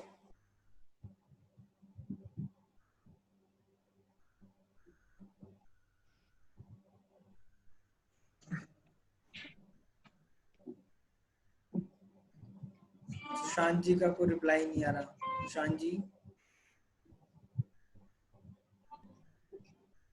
Late me unmute Sushant. मैं सुशांत जी को अनम्यूट करता हूँ। Sushant ji, Hello. Hello. yes Sushant, tell me. Yes, sir. Sir, I think that proviso is that proviso is for subclause 3 or for 17(5)(b? Sir उसमें आप जो पूछना चाह रहे हो वो ठीक है, उसमें कुछ इंटरप्रिटेशन की इश्यूज हैं, बट मेरा जो व्यू है वो ये है कि आपको उसमें ऑब्लिगेटरी, मेरे हिसाब say that is my view. अगर आप कुछ और स्पीकर्स का व्यू देखेंगे तो उसमें आपको लगेगा कि वो एक स्पेसिफिक उसके लिए एप्लीकेबल नहीं हो रहा, बट मेरे हिसाब से आपको उसका अगर वो ऑब्लिगेटरी है तो क्रेडिट मिल जाएगा। That is my view. Because after amendment that proviso came below the subclause 3. yes. So it is an interpretation issue, but अगर आप मेरा पर्सनल व्यू लोगे तो मैं क्रेडिट ले रहा हूँ, क्योंकि amendment से पहले it was not allowed until yes certainly you are right, but वो व्यू की बात है। कुछ स्पीकर्स जो आप व्यू कह रहे हो वही ले रहे हैं, मेरा व्यू थोड़ा इसमें ये है कि मैं, मेरे हिसाब से उसका क्रेडिट मिल जाए। Okay. So this is debatable because there was one also. Yes, certainly it is debatable. Advance ruling was also passed by one in the case of All India Radio. बिल्कुल सुशांत जी, it is a debatable issue. अगर आप aggressive approach लेना चाहते हो तो आप मेरा opinion follow कर लो, कंजर्वेटिव में तो नो डाउट आप कर ही सकते हो। All right.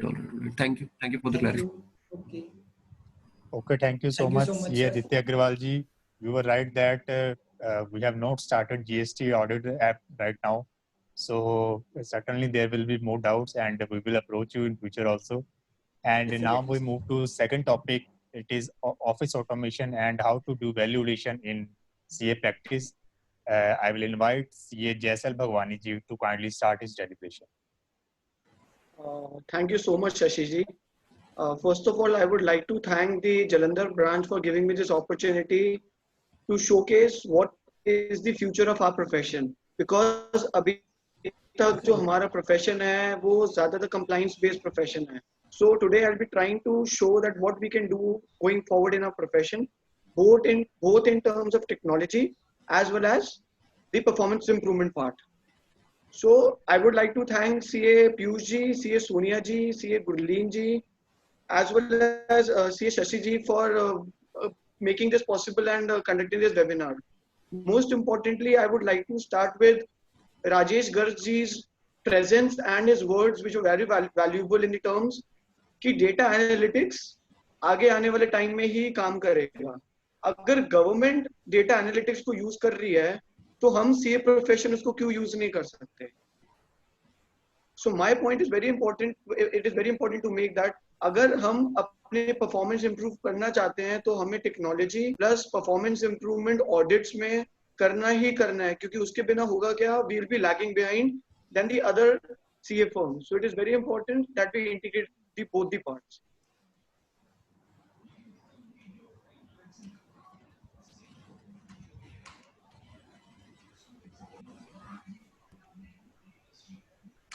So my topic for today is divided into two parts. One is automation via robotics in CA profession, and the second is related to performance improvement with focus on CA and the small and medium practitioner firms. As Gurleen ji introduced me rightly that I have been working in Deloitte for 3 years in the field of audit. I'm a rank holder in CA. I have been working in the field of performance improvement for the past 2.5 years. Black belt, I'm a black belt Lean Six Sigma expert, robotic process automation developer and data analyst, and an expert on subject matter visualizations. ये बहुत important है कि हम जो CA में अपना काम कर रहे हैं हम उसको कैसे कॉम्प्लीमेंट करें. अभी करंटली हम सिर्फ कंप्लायंसेस पे ध्यान दे रहे हैं, बट जो मैंने अपनी सर्टिफिकेशंस करी है, क्वालिफिकेशंस करी over a period of 4.5 years, तो मैं उसको दिखाऊंगा मैंने अमेलगमेट करके उसको क्या चीज एक निकाल के दी है, which is very value addition for people who are into the SMP firms. अगर हमें, to be honest, I have been working in Big Four, Deloitte में मैंने काम किया है, तो वहां पे भी जो ये मैं आपको अभी चीज दिखाने जाऊंगा, that is not a full developed practice. They are into this thing, but they've not been able to develop this as a full-time practice. So going forward, if anyone has questions, I will request them to drop in the chat box. I'll be replying them one by one going forward. So I'll be starting with my first part, which is basically technology. So what we'll be covering today is कि हम Excel में अगर हमारे पास data है, तो हम उसको directly Tally में कैसे डाल सकते हैं via robotics. Secondly, हम क्या करेंगे कि जैसे आदित्य जी ने सेशन लिया on GST कि अगर हमारे को क्लाइंट का डेटा चाहिए which is 3B, 2A and 1, हमें इसकी समरी आती है. अगर हम इसकी समरी चाहिए तो हम ऑटोमेटिकली इसकी समरी कैसे निकाल सकते हैं. थर्डली, हम ये कोशिश करेंगे कि मिनिस्ट्री ऑफ कॉर्पोरेट अफेयर्स की वेबसाइट से DIN बड़ा इंपॉर्टेंट होता है कि DIN के बेसिस पे आपको डायरेक्टर्स की इंफॉर्मेशन निकल जाती है. So how can we use director identification number. The entire process will be automated. अगर हमारे पास एक्सेल शीट पे कुछ DINs हैं तो डायरेक्टली वो हमारा ऑटोमेशन डायरेक्टली वेबसाइट पे जाएगा, PDF फॉर्मेट में निकाल के आपको एक्सेल में कन्वर्ट करके दे देगा. And second part what we are covering today is how can we use data visualizations, data charts in our audits. अगर गवर्नमेंट, राजेश जी ने जैसे बात करी कि अगर गवर्नमेंट कर सकता है तो हमारे को गवर्नमेंट से एक स्टेप आगे होना पड़ेगा कि गवर्नमेंट को मौका ही ना मिले हमारी चीज निकालने का जो हम पहले ही उसको आइडेंटिफाई कर सकते हैं. So my focus today is on entirely on value addition, something which is more than compliance. And if you give value addition to the clients, जैसे फीस का राजेश जी ने बोला कि हम compete करते हैं, अगर आप इस चीज को फॉलो करते हो, you be all together on a different league. Clients आपके पास वापस आएगा और आप ही के पास आएगा. रीजन बीइंग कि जब आप उसको ऐसी सर्विस दोगे, वैल्यू एडिशन दोगे उस प्राइस पे, तो why will that client not come back to you and demand the performance improvement from you only. So going forward, the first part is technology. तो सबसे बड़ा myth जो हमारे CAs के मन में होता है, स्पेशली जब हम CA वर्ल्ड में आते हैं, तो हमारे को टेक्नोलॉजी से हम इतने कंफर्टेबल नहीं होते. 2017 में जब GST आया तो उसने हमारे को कहीं ना कहीं कंफर्टेबल किया GST से, जो आज हम थोड़ा बहुत कंफर्टेबल हो गए, विच आई से इज 5%. बट सबसे बड़ा मिथ जो मुझे आज दूर करना है कि टेक्नोलॉजी का फाइनेंस के साथ जो इंटीग्रेशन है that is above 90%. Above 90% means हम जो टास्क करते हैं वो रेपिटेटिव है नेचर में, तो जो भी टास्क रेपिटेटिव है नेचर में हम उसको ऑटोमेट कर सकते हैं. So going forward I show you, क्योंकि टैली हमारे फाइनेंस फील्ड की जो भी सी है उसका टैली होता ही होता है. तो जिसके पास टैली है वो ऑटोमेशन कर सकता है, या जिसके पास कोई और भी अकाउंटिंग सॉफ्टवेयर है, SAP हो गया बड़ी कंपनीज में, even those companies are implementing this type of technology. Secondly, इस कोविड में हमने ये आइडेंटिफाई कर लिया कि टेक्नोलॉजी अगर आपके पास है तो आप चीजें कर सकते हो कॉस्ट ऑप्टिमाइज करके अपनी. So it is very important that we combine these elements and help in revenue generation, cost optimization, working capital optimization. तो हम आगे जाके देखेंगे वो कैसे हो सकता है.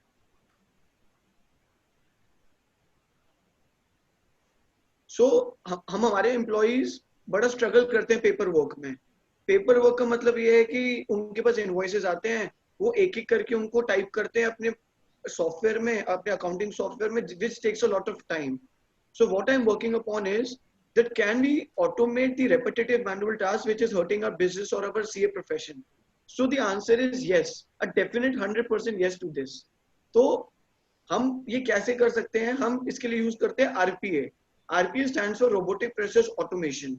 So Robotic Process Automation क्या करता है कि जो भी आपकी चीज रेपिटेटिव हो रही है उसको वो ऑटोमेट करके आपका मैनुअल इंटरवेंशन 0 कर देता है या 1% करता है. तो अगर हम RPA की डेफिनेशन पढ़े तो बेसिकली वो क्या होता है, आपने रोबोट्स देखे होंगे. तो रोबोट्स काम क्या करते हैं कि जो भी टास्क, एक अभी रोबोट निकला है जो फिल्थी वर्क करता है, पॉट साफ करता है, हमारे सीवर साफ करता है, वैसे अकाउंटिंग फील्ड में क्या होता है, बॉट्स, रोबोट्स को कहते हैं बॉट्स, BOTS. वो क्या करते हैं, जो भी हमारे रेपिटेटिव काम है उसको बेसिकली वो ऑटोमेट कर देते हैं, जिससे हमारा कॉस्ट बचता है, टाइम बचता है, और जो हमारा रिसोर्स विकेट हुआ है या जो फ्री है वो बेसिकली हेल्प करते हैं हमारे को वैल्यू एडिशन काम करने में. So today what will be looking at is, हमारे पास कुछ परचेज वाउचर्स हैं एक्सेल में, क्योंकि हम कुछ रिक्वायरमेंट थी मेरे क्लाइंट्स की कि उनको परचेज वाउचर्स आते हैं एक्सेल में, तो वो एक्सेल डायरेक्टली टैली में कैसे डल जाए. तो मैं अभी आपको वो दिखाऊंगा आगे कि एक नॉर्मल अकाउंटेंट की लाइफ क्या होती है. एक इनवॉइस आया, वो उसको पहले खोलता है, फिर उसको कॉपी पेस्ट करता है डेटा, फिर उसको टैली में चढ़ाता है, फिर उसको एक एम्प्लॉय रिव्यू करता है कि सही है, फिर उसको चढ़ाता है, फिर उसको रिव्यू करता है कि वो पूरा डेटा सही हुआ नहीं हुआ. So this takes a lot of time. So what I am trying to do is I am using the technology to automate the entire process. So इस वाली वीडियो में हमारा फोकस ये है कि हम एक्सेल से टैली में कैसे चढ़ा सकते हैं. Whereas going forward what we are doing is directly PDF को ही हमारा बॉट रीड कर ले और डायरेक्टली टैली में डाल दे. मतलब अगर पहले आपको PDF से एक्सेल में जाना है, एक्सेल से आपको टैली में जाना है, वो नहीं करना पड़ेगा. आप डायरेक्टली PDF से टैली में एंट्री डल जाएगी आपकी, one to one end automation. So अभी मैं आपको दिखाता हूँ क्या क्या करने वाले हैं. ये एक एक्सेल शीट है हमारे पास. एक्सेल शीट में डेटा है, ये आप देख सकते हैं कि इसमें इनवॉइस नंबर है, डेट है, हमारी नरेशन भी इसी में से डल जाएगी, टैक्सेशन है, डेबिट क्रेडिट अकाउंट्स है, पार्टीज के नेम है. तो बेसिकली आप एक इसको ओवरव्यू ले सकते हैं कि ये एक्सेल शीट में क्या क्या है. सो अब ये भी शीट में आपको मूव करके दिखाता हूँ. तो अब इसमें देख सकते हैं कि बेसिकली हर चीज है इसमें जो एक टैली को चाहिए होती है. टैक्सेस हमारी एक्सेल शीट में है, इनवॉइसेस हैं, पार्टी है, सब है. तो ये डायरेक्टली अब टैली में कैसे डलेगा मैं आपको दिखाता हूँ. तो ये हमने 10 इनवॉइसेस के लिए किया है.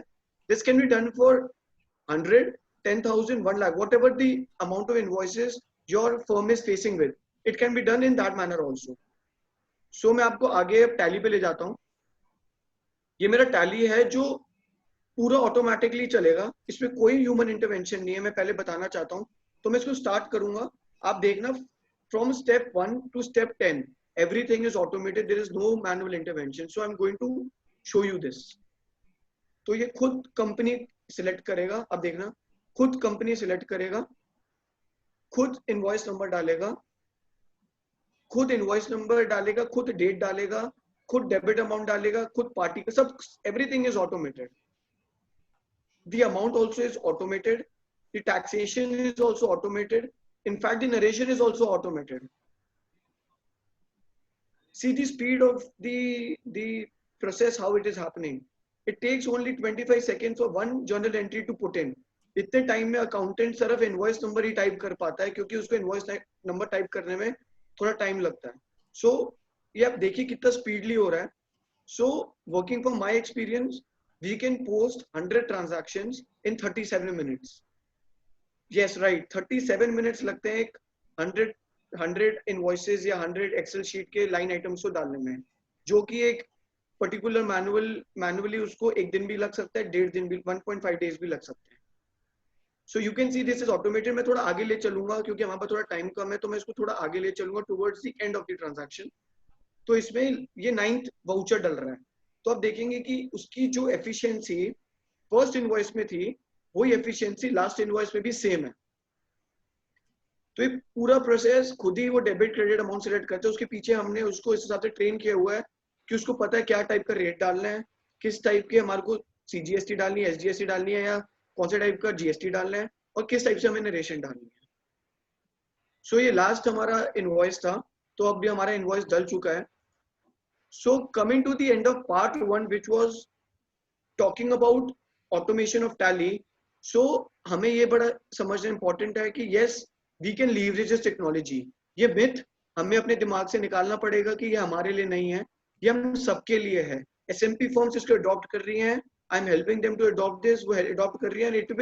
It is future. आप आज adopt ना करो, पर 2 साल के बाद आपको adopt करना ही करना पड़ेगा इसको. The second part which I'm going to show you is, Aditya का टॉपिक है GST से रिलेटेड है, कि अगर हमारे को GST 3B 2A और 1 का डिटेल्स निकालनी है तो हम कैसे निकाल सकते हैं वाया ऑटोमेशन. तो हमारे पास एक एक्सेल शीट होती है, सब CA फॉर्म्स एक ऐसी एक्सेल शीट मेंटेन करते हैं जिसमें लॉगिन डिटेल्स होती हैं, पासवर्ड होता है. द पासवर्ड मैंने व्हाइट लेबल किया हुआ है बिकॉज ऑफ कॉन्फिडेंशियलिटी, तो व्हाइट लेबल्ड है. फिर नेम ऑफ इंडस्ट्रीज की उस क्लाइंट का नेम क्या है. तो जो हमारा बॉट है वो काम क्या करेगा, वो डायरेक्टली लॉगिन ID उठाएगा, डायरेक्टली पोर्टल में डालेगा, मैनुअली कुछ नहीं करने की जरूरत. बस एक चीज है जो कोई भी कंपनी नहीं ब्रेक ऑन कर सकती, दैट इज कैप्चा और the OTP part, that has to be put in manually only, which is called 99:1 automation. तो होता क्या है, इसमें सिर्फ 1% है जो मैं ऑटोमेट नहीं कर सकते, बाकी सब ऑटोमेट हो जाता है.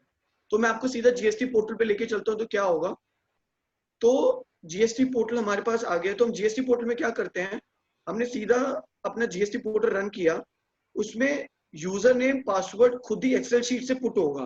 तो अभी आप स्पीड देखना कि किस तरीके से वो डलेगा.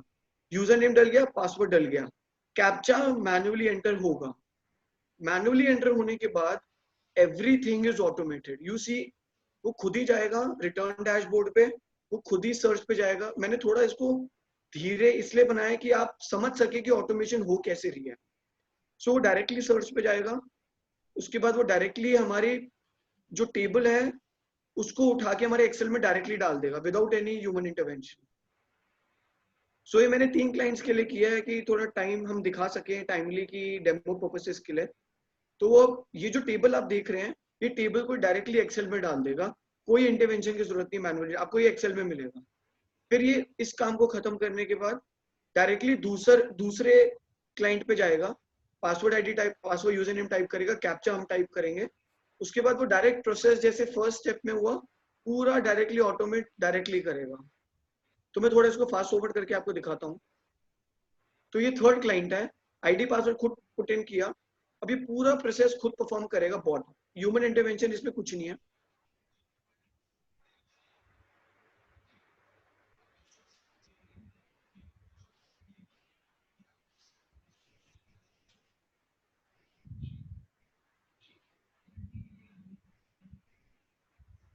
तो at the end of the day जब ये प्रोसेस पूरा कंप्लीट हो जाता है हमारा, तो उसके बाद ये हमारे को एक्सेल शीट देता है. आपको दिखाता है जो हमने इंडस्ट्री से निकाला अपना डेटा, तीनों इंडस्ट्री से, उसका डेटा आपको आ गया एक्सेल फॉर्मेट में. यही होता है फॉर्मेट जो हमारा टेप उसके अंदर होता है वेबसाइट के अंदर। सो टैक्स पीरियड आ गया आपके पास, जीएसटी 1 की डिटेल आ गई, 3B की आ गई और 2A की आ गई। This is for the second part also. Second आपने देखा तो इसमें भी 1 आ गया, 3B आ गया, 2A आ गया। एंड थर्डली में भी, थर्ड जो हमने अजय कौल जी का किया था उसमें भी सारा का सारा आपका डेटा निकल के आ गया एक्सेल फॉर्मेट में। So this is the second type of automation which we are focusing on. The third, इसी तरीके से we people get on the electronic credit ledger as well as the 9 and the 9C directly into the directory. तो हम ये भी automate कर सकते हैं कि किसी क्लाइंट का 9 और 9C हमारे पास डायरेक्टली एक फोल्डर में सेव हो जाए एंड इलेक्ट्रॉनिक क्रेडिट लेजर भी हमारा डायरेक्टली एक्सेल में आ जाए। तो this is also which we working to do automate in the GST part also. So तीसरा है डाटा आइडेंटिफिकेशन नंबर। होता क्या है, इसमें आप DIN डालते हैं, एक एक PDF निकालते हैं और PDF निकालने के बाद आपका जो प्रोसेस होता है उसको आप एक्सेल में कन्वर्ट करते हैं। बट इसमें क्या है, अब मैं आपको दिखाता हूँ, the entire process is automated. Directly DIN डालेगा, डायरेक्टली PDF निकाल के उसको एक्सेल में कन्वर्ट करके आपको दे देगा, आपको कुछ करने की जरूरत ही नहीं है। अब DIN डाल दिया उसने, अब वो सर्च पे जाएगा और पूरा प्रोसेस ऑटोमेटेड है, आपको कुछ करने की जरूरत ही नहीं है इसमें। ये टेबल को वो PDF में एवरीथिंग इज ऑटोमेटेड, वो खुद सेव करेगा और आखिरी में आपको एक एक्सेल शीट दे देगा वो 5 क्लाइंट्स की, क्योंकि मैंने इसमें 5 क्लाइंट्स का डेटा इन किया हुआ है।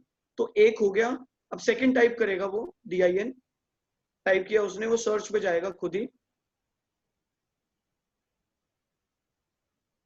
और वो डेटा निकाल के पूरा का पूरा आपको आखिरी में एक्सेल शीट में दे देगा। तो मैं आपको डायरेक्टली एक्सेल शीट पे लेके चलता हूँ वो कैसे दिखती है। तो अगर हम एक्सेल शीट पे जाते हैं तो एक्सेल शीट में आपको ऐसे आ जाएगा डेटा। फर्स्ट DIN आपका सीधा सीधा मिनिस्ट्री ऑफ कॉर्पोरेट अफेयर्स, सीधा सीधा आपका वो टेबल कहाँ पे वो डायरेक्टरशिप है, पूरा का पूरा आपको आ जाएगा। तो हम देख सकते हैं कि 5 शीट्स में वो डेटा इन हो चुका है।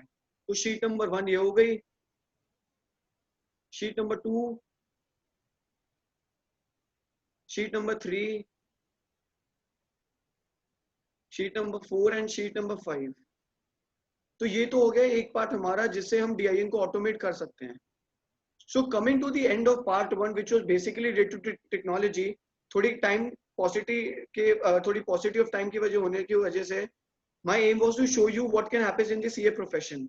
हम बहुत चीजें हैं जो हम ऑटोमेट कर सकते हैं, पर ये डेमो देने के तरीके से है और ये मिथ उठाना बहुत जरूरी है कि हम ऑटोमेशन नहीं हो सकता। इससे हमें ये समझ आ गया कि हम ऑटोमेट कर सकते हैं और इसकी डिमांड इज ट्रेमेंडस।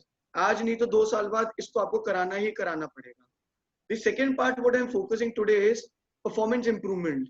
हम क्लाइंट्स को ऑडिट कर देते हैं सिर्फ कंप्लायंसेस पे, सिर्फ वाउचिंग पे हम उनको ऑडिट कर देते हैं, बट हम कभी उसके बिजनेस के अंदर घुस के नहीं देखते कि ऐसा कोई रिस्क तो नहीं है जो वो देख ही नहीं पा रहे हैं, हम उस पर वैल्यू एडिशन नहीं दे पा रहे हैं। So what the part is, my performance improvement consist of 4 parts: revenue enhancement, working capital optimization, cost reduction और प्रोसेस इफेक्टिवनेस। प्रोसेस इफेक्टिवनेस हो गया आपका इंटरनल ऑडिट का पार्ट। रेवेन्यू एनहांसमेंट हो गया आपको अपने क्लाइंट को बताना कि सर मैंने आपको ऑडिट किया, सर आप इस पार्ट में आपका रेवेन्यू अच्छा है, इस प्रोडक्ट में कम है, ये पार्टी अच्छी है, ये पार्टी बुरी है। वर्किंग कैपिटल ऑप्टिमाइजेशन में आपका क्या स्कोप होना चाहिए कि सर आपका पैसा यहाँ फंसा हुआ है, आपने ओवर परचेजेस कर लिए हैं और आपको वो परचेजेस अपनी उस हिसाब से मैनेज करनी है कि आप ओवर परचेज ना करें और अपना वर्किंग कैपिटल ब्लॉक ना करें। ये आपकी GST कंप्लायंसेस हो गई कि हम अपनी GST में हम क्रेडिट ही नहीं ले पाते। बहुत क्लाइंट्स 1-1 साल के बाद क्रेडिट लेते हैं, तो हम उसको कैसे कैसे हम उस क्रेडिट को उस हिसाब से फटाफट अपने बुक्स में बुक कर लें, जिस वजह से हम अपने वर्किंग कैपिटल को एक्सेस डिपॉजिट ना करते गवर्नमेंट के पास, जो कि हम क्रेडिट ले सकते थे। Fourth part is cost reduction, कि हम अपने बिजनेस की कॉस्ट कैसे रिड्यूस कर सकते हैं। ऐसा तो नहीं है कि अगर मेरे को कोई रेवेन्यू दे रहा है 10 लाख रुपए, तो मुझे वो रेवेन्यू कमाने में एक्सपेंस होता है 15 लाख रुपए। तो it is better to shut that operations instead of continuing with those operations. So I will be starting with that part. तो हमारा जो परफॉर्मेंस इंप्रूवमेंट है that is basically related to KPIs, key performance indicators.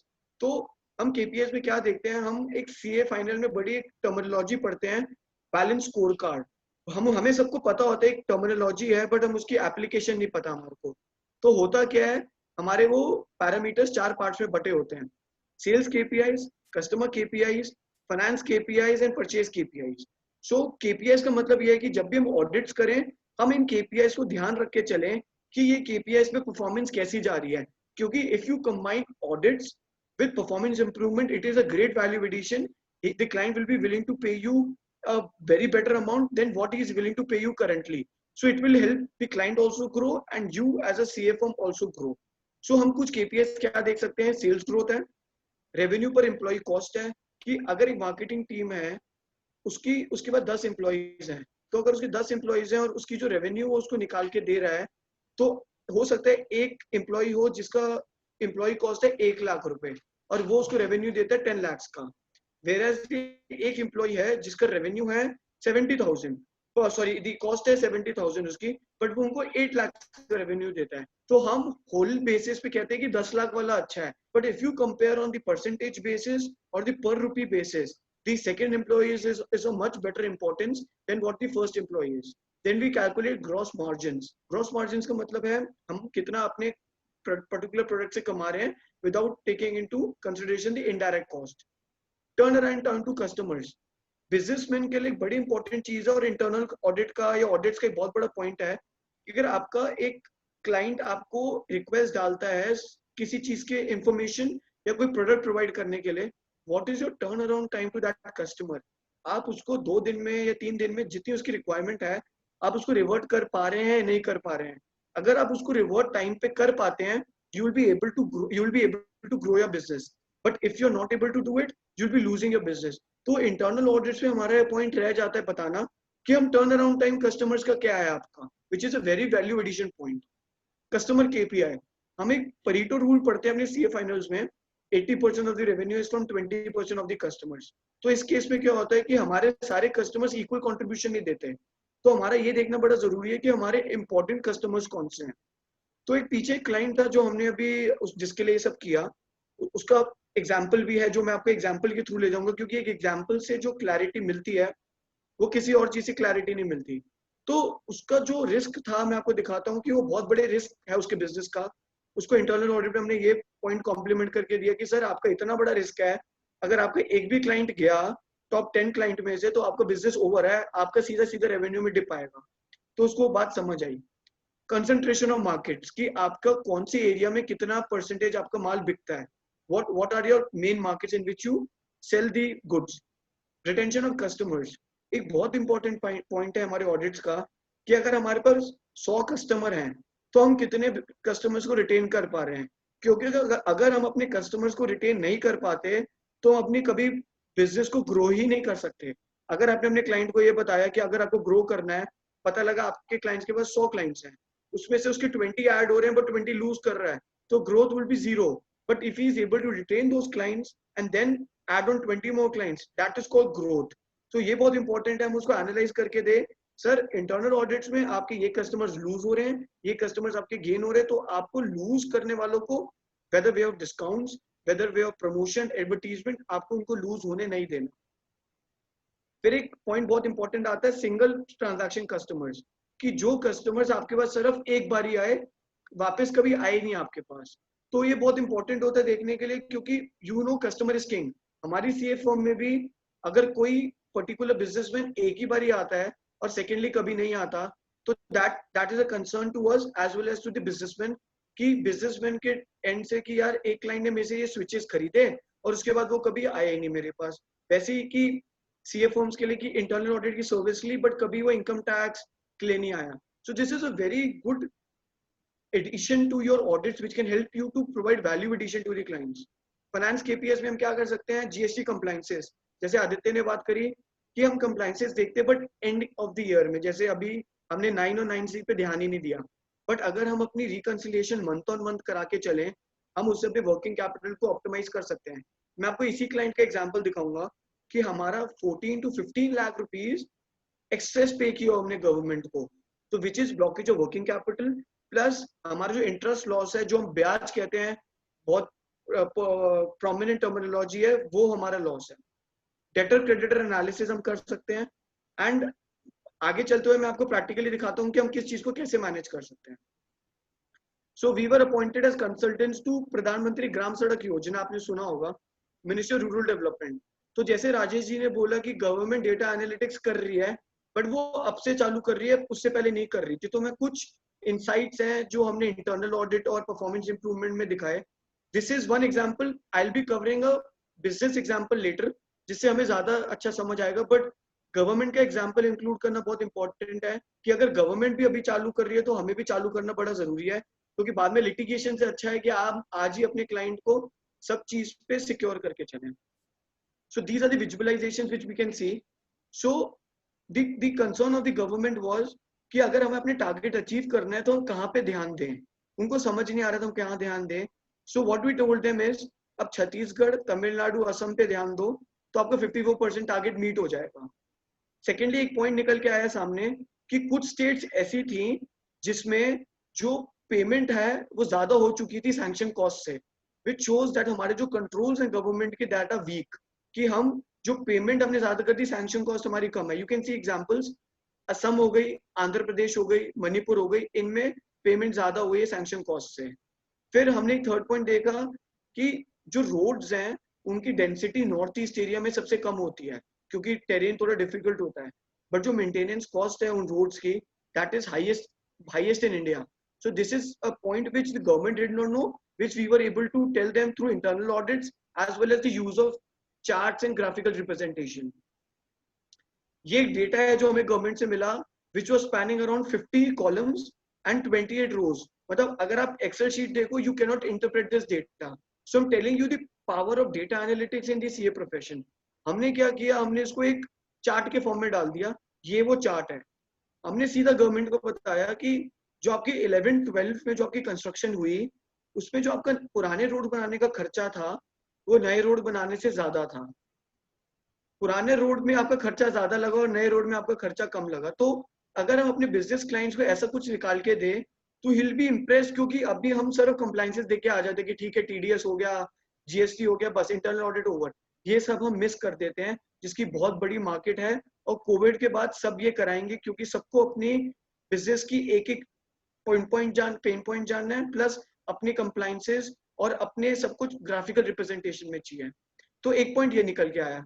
Second ये था कि हरियाणा जैसी state ने 10 साल से अपना डेटा ही नहीं दिया गवर्नमेंट को। 10 साल से गवर्नमेंट को 2020 में पता लगता है कि 10 साल से गवर्नमेंट ने कि हरियाणा ने हमें डेटा ही नहीं दिया है। तो this is a point which is very important to the government कि जो चीज वो पहले करा सकते थे 10 साल बाद पता लग रहा है। So this is something which we can use in the form of charts to bring out value addition to our clients.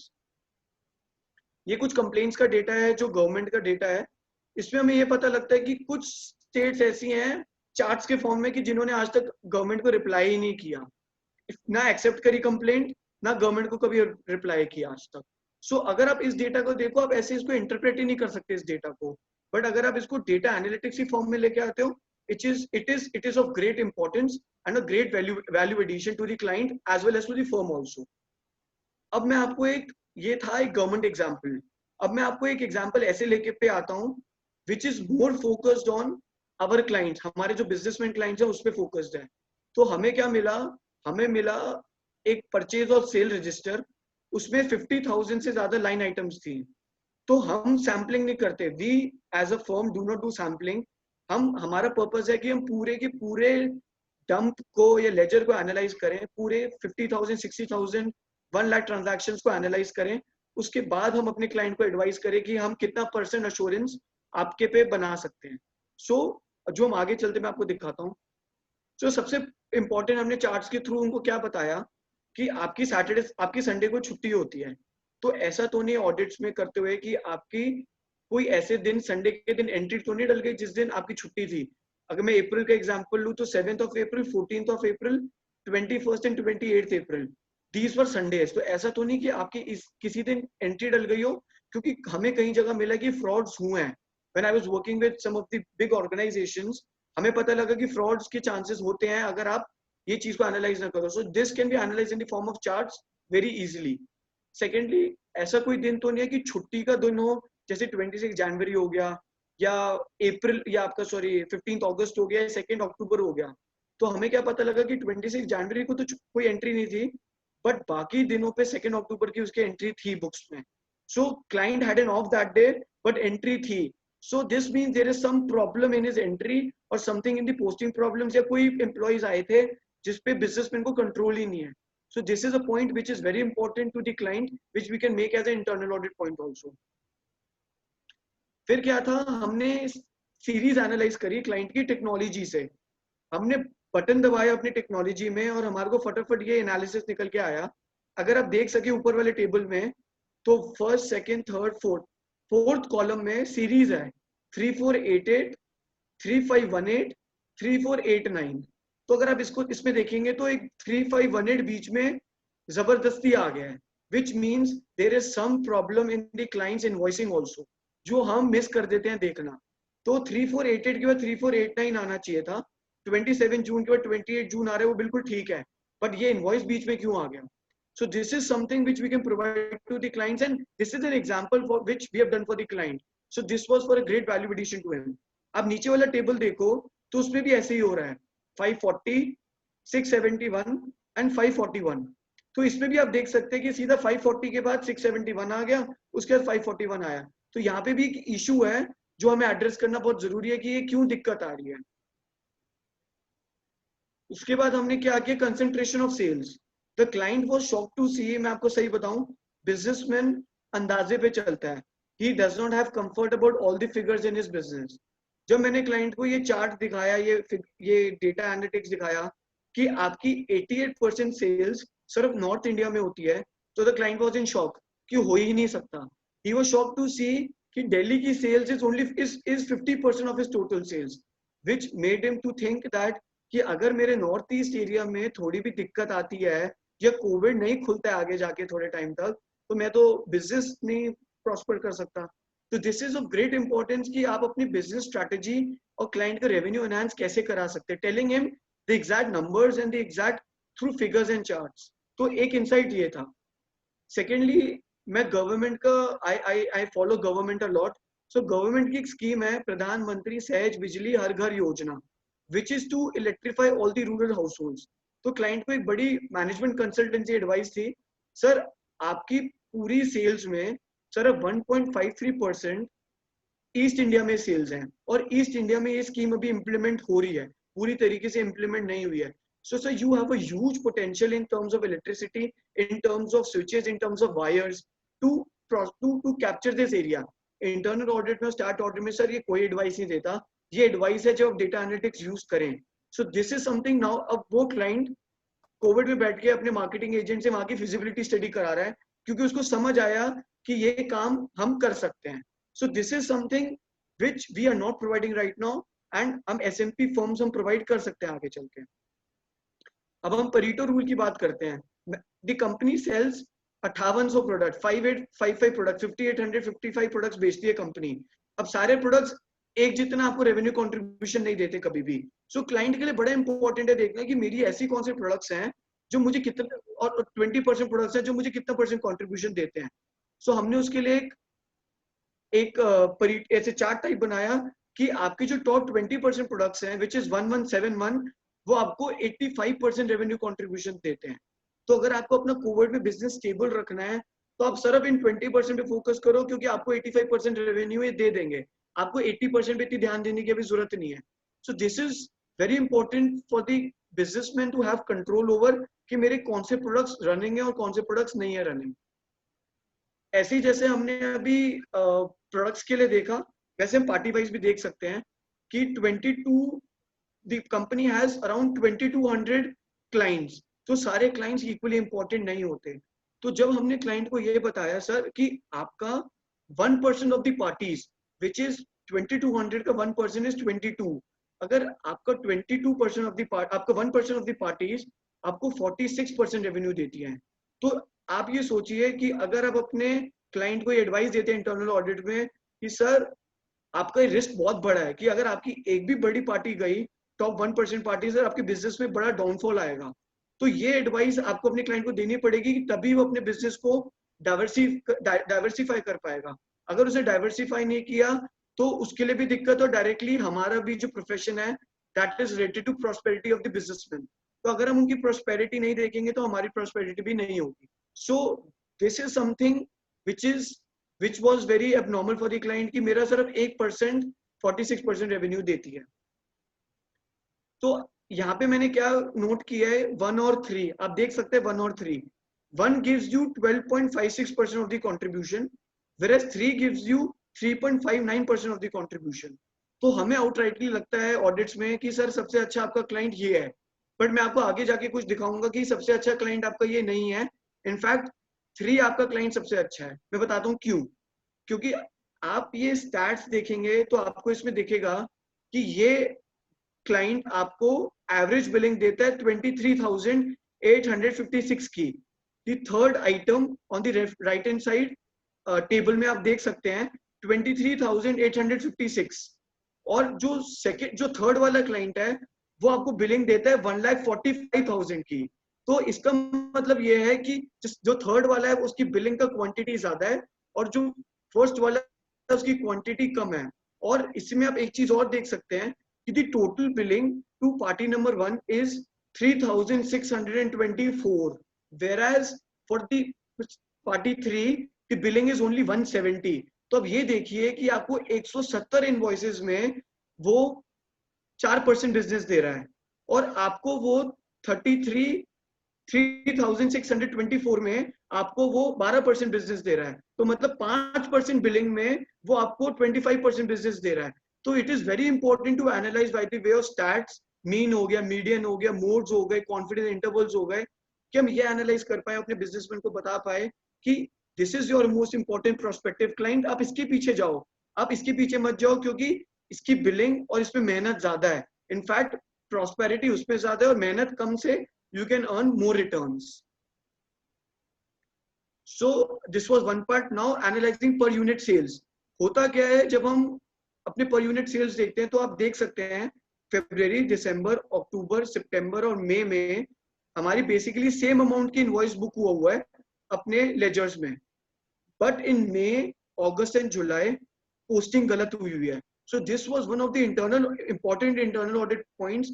Sir आपकी पोस्टिंग गलत चल रही है, आपकी जो आपका ट्रेंड है उससे वो डिविएट हो रहा है। तो हमें बाद में पता ये लगता है इंटरनल ऑडिट्स में कि the employee is booking everything into that account. जो आप 1 लाख का अमाउंट देख सकते हैं उसमें रीवर्क भी बुक हो रहा है, उसमें जो एक्स्ट्रा काम हो रहा है वो भी बुक हो रहा है, इनफैक्ट वो एक दूसरे जीएल में ले जाके आपको बुक करना चाहिए।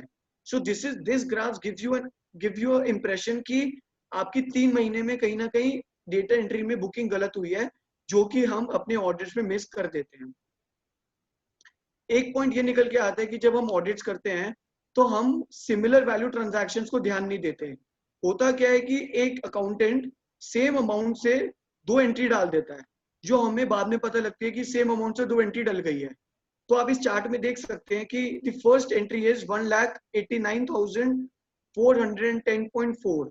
ये एक ऐसा अमाउंट है जो बहुत यूनिक अमाउंट है। तो इसकी 2 एंट्री होना एक सस्पिशन डलता है कि ऐसा तो नहीं कि मेरी एक एंट्री 2 बारी डल गई है।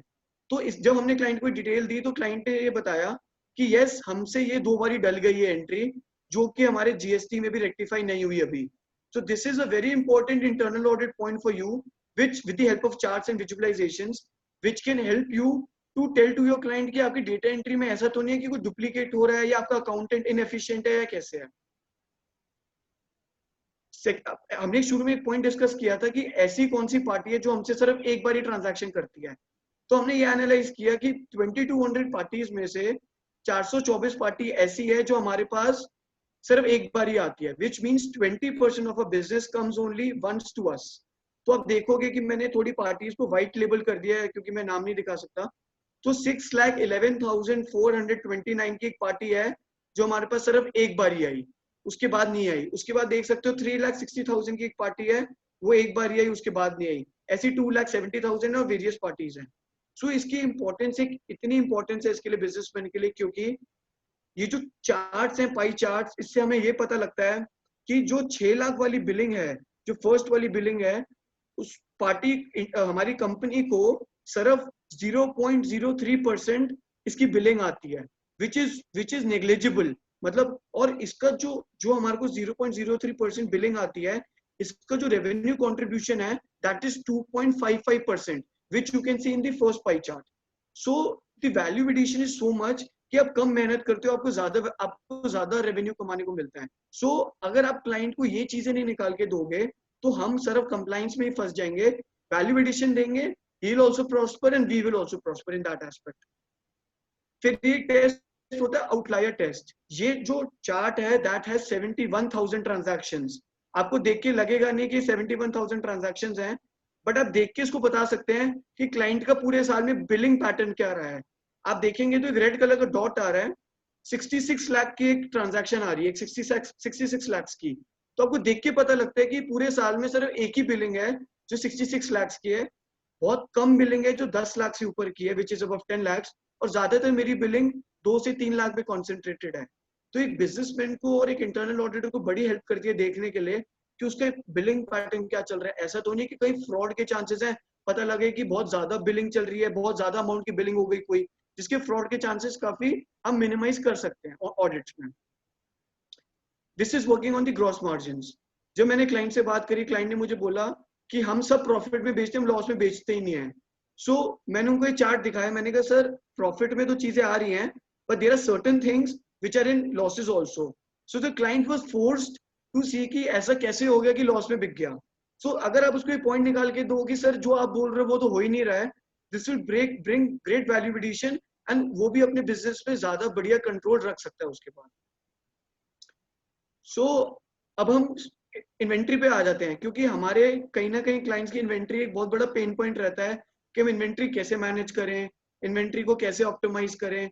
तो उसके लिए हम क्या करते हैं, हमने क्या किया, हमने क्लाइंट के लिए वो इन्वेंट्री आइडेंटिफाई करी जिसकी ओपनिंग इन्वेंट्री भी आ रही है और क्लोजिंग इन्वेंट्री भी आ रही है सेम. मतलब पूरे ईयर में कोई मूवमेंट ही नहीं है क्लाइंट की इन्वेंट्री का. तो इससे ये क्लाइंट को पता लगता है कि मेरे को कौन सी इन्वेंट्री ऑब्सोलीट हो गई या मुझे कौन सी इन्वेंट्री राइट ऑफ करनी है अपनी बुक्स में. सेकेंड चार्ट जो राइट हैंड साइड का चार्ट है वो आपको ये डिपिक्ट करता है, मेरे पास ओपनिंग था स्टॉक, मैंने परचेजेस भी करी, बट मैंने कुछ सेल ही नहीं करे पूरे साल में. तो सबसे इंपॉर्टेंट पॉइंट ये आ जाता है क्लाइंट को बताना कि सर जब आपके पास ओपनिंग स्टॉक पड़ा था, जब वो बिका नहीं तो आपने सर उसकी परचेज क्यों करी, आपने सर अपना वर्किंग कैपिटल ब्लॉक कर दिया उसमें और कुछ नहीं किया. अपनी जो कैश है, वैल्यूएबल जो एसेट्स हैं, जो सॉफ्ट एसेट्स होते हैं हमारे, वो आपने ब्लॉक कर दिए. सो इस चार्ट से हम उसको ये बता सकते हैं कि सर ऐसी इन चीजों पे प्लीज कंट्रोल करो. और हमारा पर्पस ये होना चाहिए क्लाइंट के साथ that this should be done on monthly और quarterly basis, क्योंकि ईयर एंड के जाने के बाद इसका value addition will not be as much जितना मंथ एंड या ईयर एंड के बाद होगा, सॉरी मंथ एंड या क्वार्टर एंड के बाद होगा. फिर हमने क्लाइंट को वो स्टॉक्स निकाल के दिए जिसमें उसका क्लोजिंग स्टॉक नेगेटिव जा रहा है. क्लाइंट कहता है ऐसा हो ही नहीं सकता कि कुछ नेगेटिव जा रहा हो. So the main purpose of the client to client was show was कि आपकी ओपनिंग स्टॉक में कहीं गड़बड़ है या आपकी कहीं पिलफरेज हो रही है या आपकी सेल्स या परचेज में कहीं गड़बड़ है, मतलब आपके ऑडिट में जो हम कर रहे हैं उसमें कहीं ना कहीं गड़बड़ चल रही है. सो हमें पता लगा कि उसके ओपनिंग स्टॉक में कुछ गड़बड़ थी और कुछ पिलफरेज भी थी. So this is very important to tell to the client कि आप अपने कंट्रोल्स ऐसे रखो कि जिससे ये चीजें ना हो. सो ये 3 चार्ट्स देख के आपने पूरी इन्वेंट्री सिर्फ चार्ट से एनालाइज कर लिया. आपको एक्सेल शीट देखने की जरूरत ही नहीं, कुछ नहीं, आपने सिर्फ 3 चार्ट्स देखे, अपने क्लाइंट को दिखाए और आपकी फटाफट इन्वेंट्री फाइनलाइज हो गई कि इन्वेंट्री में क्या हो रहा है और कैसे नहीं हो रहा. This chart depicts sales and purchase month on month comparison. If you see September and November, तो आप देख सकते हैं कि सितंबर में ओवर परचेज हो गया है और नवंबर में ओवर परचेज हो गया है. तो अगर ये क्लाइंट ने हमारे से थोड़ा लेट कराया, बट अगर ये मंथली बेसिस होता, क्योंकि अब हम मंथली बेसिस कर रहे हैं, तो वो सितंबर के बाद ही समझ जाता अक्टूबर में कि मैंने यही चीज ओवर परचेज कर लिया, मुझे ओवर परचेज नहीं करनी. उसने क्या किया, उसे सितंबर में भी ओवर परचेज किया और जाके नवंबर में भी ओवर परचेज किया.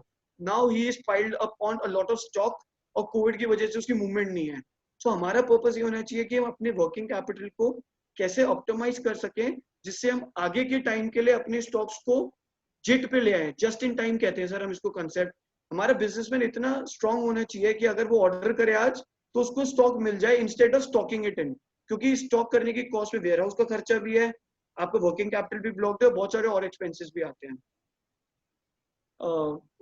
दिस कंपैरिजन इज कि अगर मैं 70% 78% किसी चीज का खरीदता हूं तो इंटरनल ऑडिट में हमें ये बताना बड़ा जरूरी है स्टार्ट ऑडिट्स में कि अगर मैं इतना खरीदता हूं तो इतना मैं बेचता भी हूं या नहीं बेचता. तो 78% मेरी परचेज है, तो 78% मेरी सेल्स भी है. This is a good indication for the business कि जितना मैं ले रहा हूँ उतना मैं बेच भी रहा हूँ। सेकेंड पार्टी आप देखोगे तो 12.60 की मेरी परचेज है, वेराज उसकी सेल 14% है। तो इससे हमें ये पता लगेगा कि मैं अपना करंट तो बेच ही रहा हूँ, प्लस जो मेरे पास क्लोजिंग स्टॉक पड़ा है मेरी उसकी भी मूवमेंट आ रही है। So this is very important for the businessman as well as audits में देखने के लिए कि ऐसा तो नहीं कि मेरी कोई चीज बहुत ज्यादा बिक रही है, क्योंकि वो सस्पिशन आता है, या कोई चीज बहुत कम बिक रही है। तो ये दोनों चीजें अगर हम ऑप्टिमाइज कर ले, this will help us. Sir फिर सबसे इंपॉर्टेंट पार्ट पे आ जाते हैं जीएसटी, क्योंकि आज हमारा फर्स्ट पार्ट जीएसटी से रिलेटेड था। तो जीएसटी के कंप्लायंसेस में अगर आप ये चार्ट्स देखो तो आपको ये चार्ट्स ऑल टुगेदर सेम दिखेंगे कि तीनों का लेवल सेम है। दिस मीन्स मेरा बुक्स, मेरा 1 और मेरा 3 भी मैच करता है, बट मार्च के महीने में आपको दो बार्स ही दिखेंगे। इसका मतलब ये है कि अभी हमारी रिटर्न फाइल नहीं हुई है, 1 नहीं फाइल हुई और 3 भी फाइल नहीं हुई। तो ये चार्ट से आपको फटाफट पता लग सकता है कि मेरी कंप्लायंसेस की क्या सिचुएशन है। सेकेंडली सर आप ये वाला चार्ट देखो तो आपको ये फर्स्ट चार्ट की तरह अच्छी, this is not level chart. आप फर्स्ट वाला देखो तो सब कुछ लेवल में है, इस वाले में लेवल में नहीं है, कुछ ऊपर है कुछ नीचे है, कोई कोई कोई कोई है ही नहीं। तो इससे हमें क्या पता लगा, हमने ये डिफरेंसेस प्लॉट किए ग्राफ के फॉर्म में। हमें क्या पता लगता है, क्लाइंट का 13 लाख का जीएसटी जो वो 2A में ले सकता था उसने अभी तक लिया ही नहीं। या ये इंटरनल ऑडिट का या आपका स्टार्ट ऑडिट का इतना बड़ा पॉइंट है जिससे आपको क्लाइंट कहेगा कि आपने मेरी वर्किंग कैपिटल भी सेव कर दी, मेरी आपने जो इंटरेस्ट है वो भी सेव कर दिया। तो ये एक वैल्यू एडिशन है और क्लाइंट का पैसा बचाना ही हमारा मेन पर्पस होना चाहिए, क्योंकि आप उसका पैसा बचाओगे तभी आपको फीस आपकी हेल्प करेगा, आपकी फीस और प्रोपोर्शनली आपको इंक्रीज करने में। So it is directly linked. So if you provide value addition to the client of 13 lakh कि आपका 13 लाख एक्सेस जमा है और 1 साल के बाद अगर आप उसको रेक्टिफाई कर रहे हो, उस पर इंटरेस्ट कॉस्ट है, तो this is a great value addition to him. तो हमने यहाँ पे पूरे बिजनेस में कुछ केपीआईज एनालाइज किए। कुछ केपीआईज जो हम और एनालाइज कर सकते हैं वो है, अगर हमारे पास डेटा हो कि मार्केटिंग एम्प्लॉइज हमारे को कितना रेवेन्यू देते हैं, turn around time to customers क्या होता है। अभी तो हमने सिर्फ सेल्स और परचेज रजिस्टर एनालाइज किया जिसमें हमने 17, 18, 20 पॉइंट्स निकाल दिए जो कि हम देखते भी नहीं, तो हमने ये एनालाइज किया। फिर हम डेटर क्रेडिटर एनालिसिस कर सकते हैं यूजिंग बैंक स्टेटमेंट्स कि हमारा कोई ऐसा क्रेडिटर या डेटर तो नहीं है जो अपने शेड्यूल टाइम से बाद में पेमेंट देता है या देता ही नहीं payment. This is of great importance. Inventory turnover ratio with your competitors, कि ऐसा तो नहीं है कि 1 लाख अगर आप माल बेचते हो 10,000 के इन्वेंट्री पे और 1 लाख का माल बेचते हो 5,000 के इन्वेंट्री पे, तो कौन सा बेटर हुआ, 5,000 में 1 लाख बेचने वाले, क्योंकि inventory turnover ratio is always higher the better. So we can analyze this all for the client. So how this thing can help the CA firms also is कि आपको आने वाले टाइम में पता है कि CA firms में भी एक स्पेशलाइजेशन का जमाना आने वाला है। तो स्पेशलाइजेशन है जो रूल करेगी आगे। तो अगर हम अपनी CA firms में, हमारे पास इनकम टैक्स की प्रैक्टिस भी है, हमारे पास 5-5 सिटीज में प्रैक्टिस है, हमारे वहाँ पे ऑफिस के एक्सपेंडिचर है, अगर हम अपने इस पूरे मॉडल को अगर हम अपने CA firms में डालें तो हम अपने क्लाइंट को छोड़ दो। अभी अगर हम अपने CA फर्म्स की बात करें तो हम ये देख सकते हैं कि हमारे को कौन सा सेगमेंट कितना रेवेन्यू जनरेट करके देता है, कितने हमारे टॉप क्लाइंट्स हैं, कितने हमारे क्लाइंट्स हमें कितना रेवेन्यू देते हैं, और हमें फ्यूचर के लिए हेल्प कर सकते हैं। क्योंकि आने वाले टाइम में पहले जो बिग 4 स्पेशलाइजेशन करता था, मीडियोकर भी स्पेशलाइजेशन करता है। आप टॉप 10 टॉप 20 फर्म्स देखो इंडिया की, they have gone into specialisation. तो हमें भी धीरे धीरे आगे जाके अपना डोमेन सोचना है कि हमें किसमें स्पेशलाइज करना है। जैसे Aditya specialize in GST, I specialize into performance improvement and technology and automation in the CA field only. So it is very important to see कि आपको कौन सी फील्ड आपके लिए कितनी इंपॉर्टेंट है। बाकी ये जो चीज है वो सीए फर्म्स कैसे हेल्प कर सकती हैं बिजनेसेस के लिए, वो है कि आप इसको अपने इंटरनल ऑडिट या स्टैट ऑडिट, परफॉर्मेंस ऑडिट या कॉन्करेंट ऑडिट के साथ मर्ज कर सकते हैं। सेकेंडली आप इसको एक स्टैंड अलोन सर्विस भी दे सकते हैं जिसको कहते हैं management consultancy, but this is all together different from what management consultancy is being provided at this point of time. Thirdly आप अपने बिजनेसमैन के पेन पॉइंट्स आइडेंटिफाई कर सकते हैं और उनको बिजनेस री इंजीनियर कराने के लिए हेल्प कर सकते हैं। लीन सिक्स सिग्मा जैसे गुरलीन जी ने बोला कि हमारी इंडस्ट्री में कोई नहीं करता, बट इंटरनल ऑडिट्स के टाइम पे ब्लैक बेल्ट करने में आपको सब चीजें पता लगती है कि प्रोसेस को खराब कैसे हुआ, उसको ठीक कैसे करना है। हम सीएस को ये पता है कि ये खराब है, बट उसको ठीक करने के तरीके हमें नहीं पता, हमें सोल्यूशनिंग देना नहीं आती प्रोसेसेस की, तो वो एक बहुत इंपॉर्टेंट हो जाता है। फोर्थ पॉइंट ये है कि अगर आप ऐसी पीपीटी या चार्ट्स मैनेजमेंट को दो तो मैनेजमेंट को पूरे महीने के एंड में अगर आप 1 घंटा देके पूरा एक्सप्लेन कर सके कि क्या उसके बिजनेस में चल रहा है, that is a more value addition, ताकि instead of that he ask each and everyone in the departments कि तुमने क्या किया, तुमने क्या नहीं किया। द थिंग इज, अगर आप चीजों को इंटीग्रेट करते हैं तभी सिनर्जी निकलती है, अगर आप इंटीग्रेट नहीं करेंगे तो सिनर्जी नहीं निकलेगी उस चीज की। Last and the most important point is कि आपने जैसे चार्ट्स देखे तो उसमें पूरा का पूरा मतलब 71,000 लाइन आइटम्स थी, पूरी की पूरी ऑडिट हुई, सिर्फ कुछ सैंपल बेसिस नहीं हुआ। नहीं तो हम क्या करते हैं 5, 10, 15 सैंपल बेसिस पे वाउचिंग करके आ जाते हैं। इसमें पूरा का पूरा ledger 100% each and every attribute has been checked so that we can give a more valuable assurance to the businessman. अब हम इसमें आपकी कैसे मदद कर सकते हैं, क्योंकि ये चीज अभी सीए फर्म्स नहीं कर रही, तो हम कैसे हेल्प कर सकते हैं इसमें कि we can provide you guidance कि अगर आपके पास ऐसा कोई वर्क असाइनमेंट आता है या आप ऐसा वर्क असाइनमेंट करना चाहते हैं तो उसको हम कैसे प्रोसीड करें उस पर। सेकेंडली कि हम अपना प्रोजेक्ट स्कोप, क्योंकि कोई भी काम हम करते हैं, चाहे जीएसटी करते हैं, इनकम टैक्स करते हैं, कुछ भी करते हैं, प्रोजेक्ट स्कोप डिफाइन करना बहुत इंपॉर्टेंट है। अगर आप प्रोजेक्ट स्कोप डिफाइन नहीं करते तो उसके बिना आप उसको क्लाइंट को सेटिस्फाई नहीं कर सकते।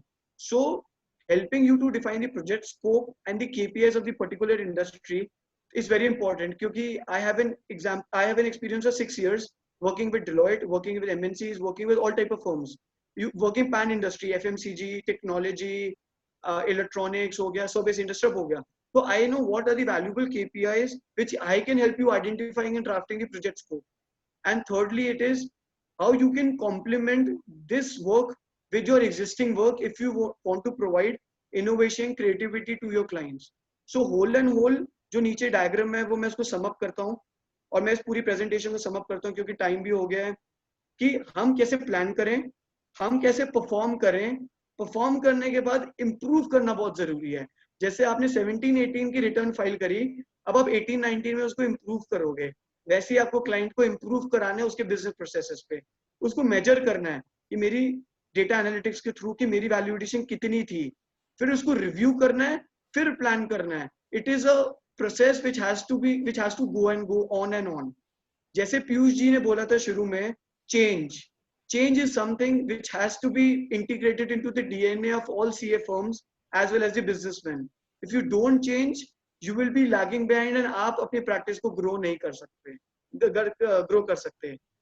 So ending this presentation, मेरे को पता है इस टाइम पे क्वेश्चंस को इतनी जल्दी पूछता नहीं क्योंकि सबके लिए ये डोमेन थोड़ा नया है, बट जब मैंने लास्ट टाइम कहीं और सेमिनार दिया था, I was receiving the phones after the first day, क्योंकि एनालाइज करने में, स्टडी करने में थोड़ा टाइम लगता है कि हुआ क्या आज।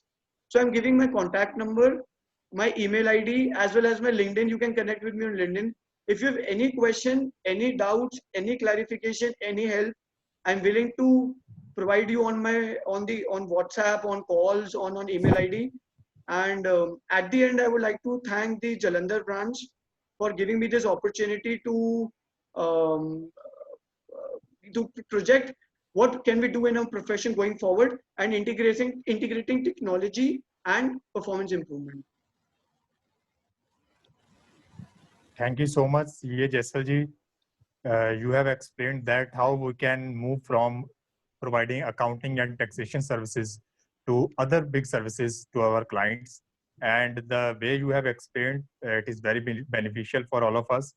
And now I would invite our Vice Chairperson CA Sonia Madam to present vote of thanks.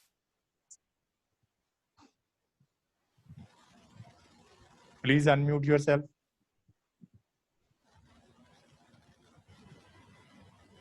Adi Sonia ji, unmuted. Okay. Thank you, sir. Thank you, Shashi ji. Thank you, Piyush sir. It's a time to mention a deep sense of appreciation to our worthy speakers of the day, Aditya Agarwal ji and Jaisal Bhagwani ji. So no words of praise could meet the intellect you hold. Thanks a lot for your stimulating deliberation that brought new insights and touched critical areas too. Both the sessions are equally wonderful and full of information, I must say. And I am assured that we all are immensely benefited with the today's session. Now, once again, I thank you all for sparing your time and take care and stay safe. Thank you, sir. Thank you, sir. Thank you, everyone. We will definitely be in touch and will be disturbing you time and again on these topics of GST audit and also your automation part, robotics and RPA. Members are Thank you, having sir. query how to get that. They will definitely be contacting you for these things, sir. And Okay, sir. special Thank thanks you. to our chief guest, Rajesh Gargi in his absentia. He has given very valuable information to us. Thank you very much, sir. Thank you. Thank you, sir. Thank you. Bye bye. Thank you, sir.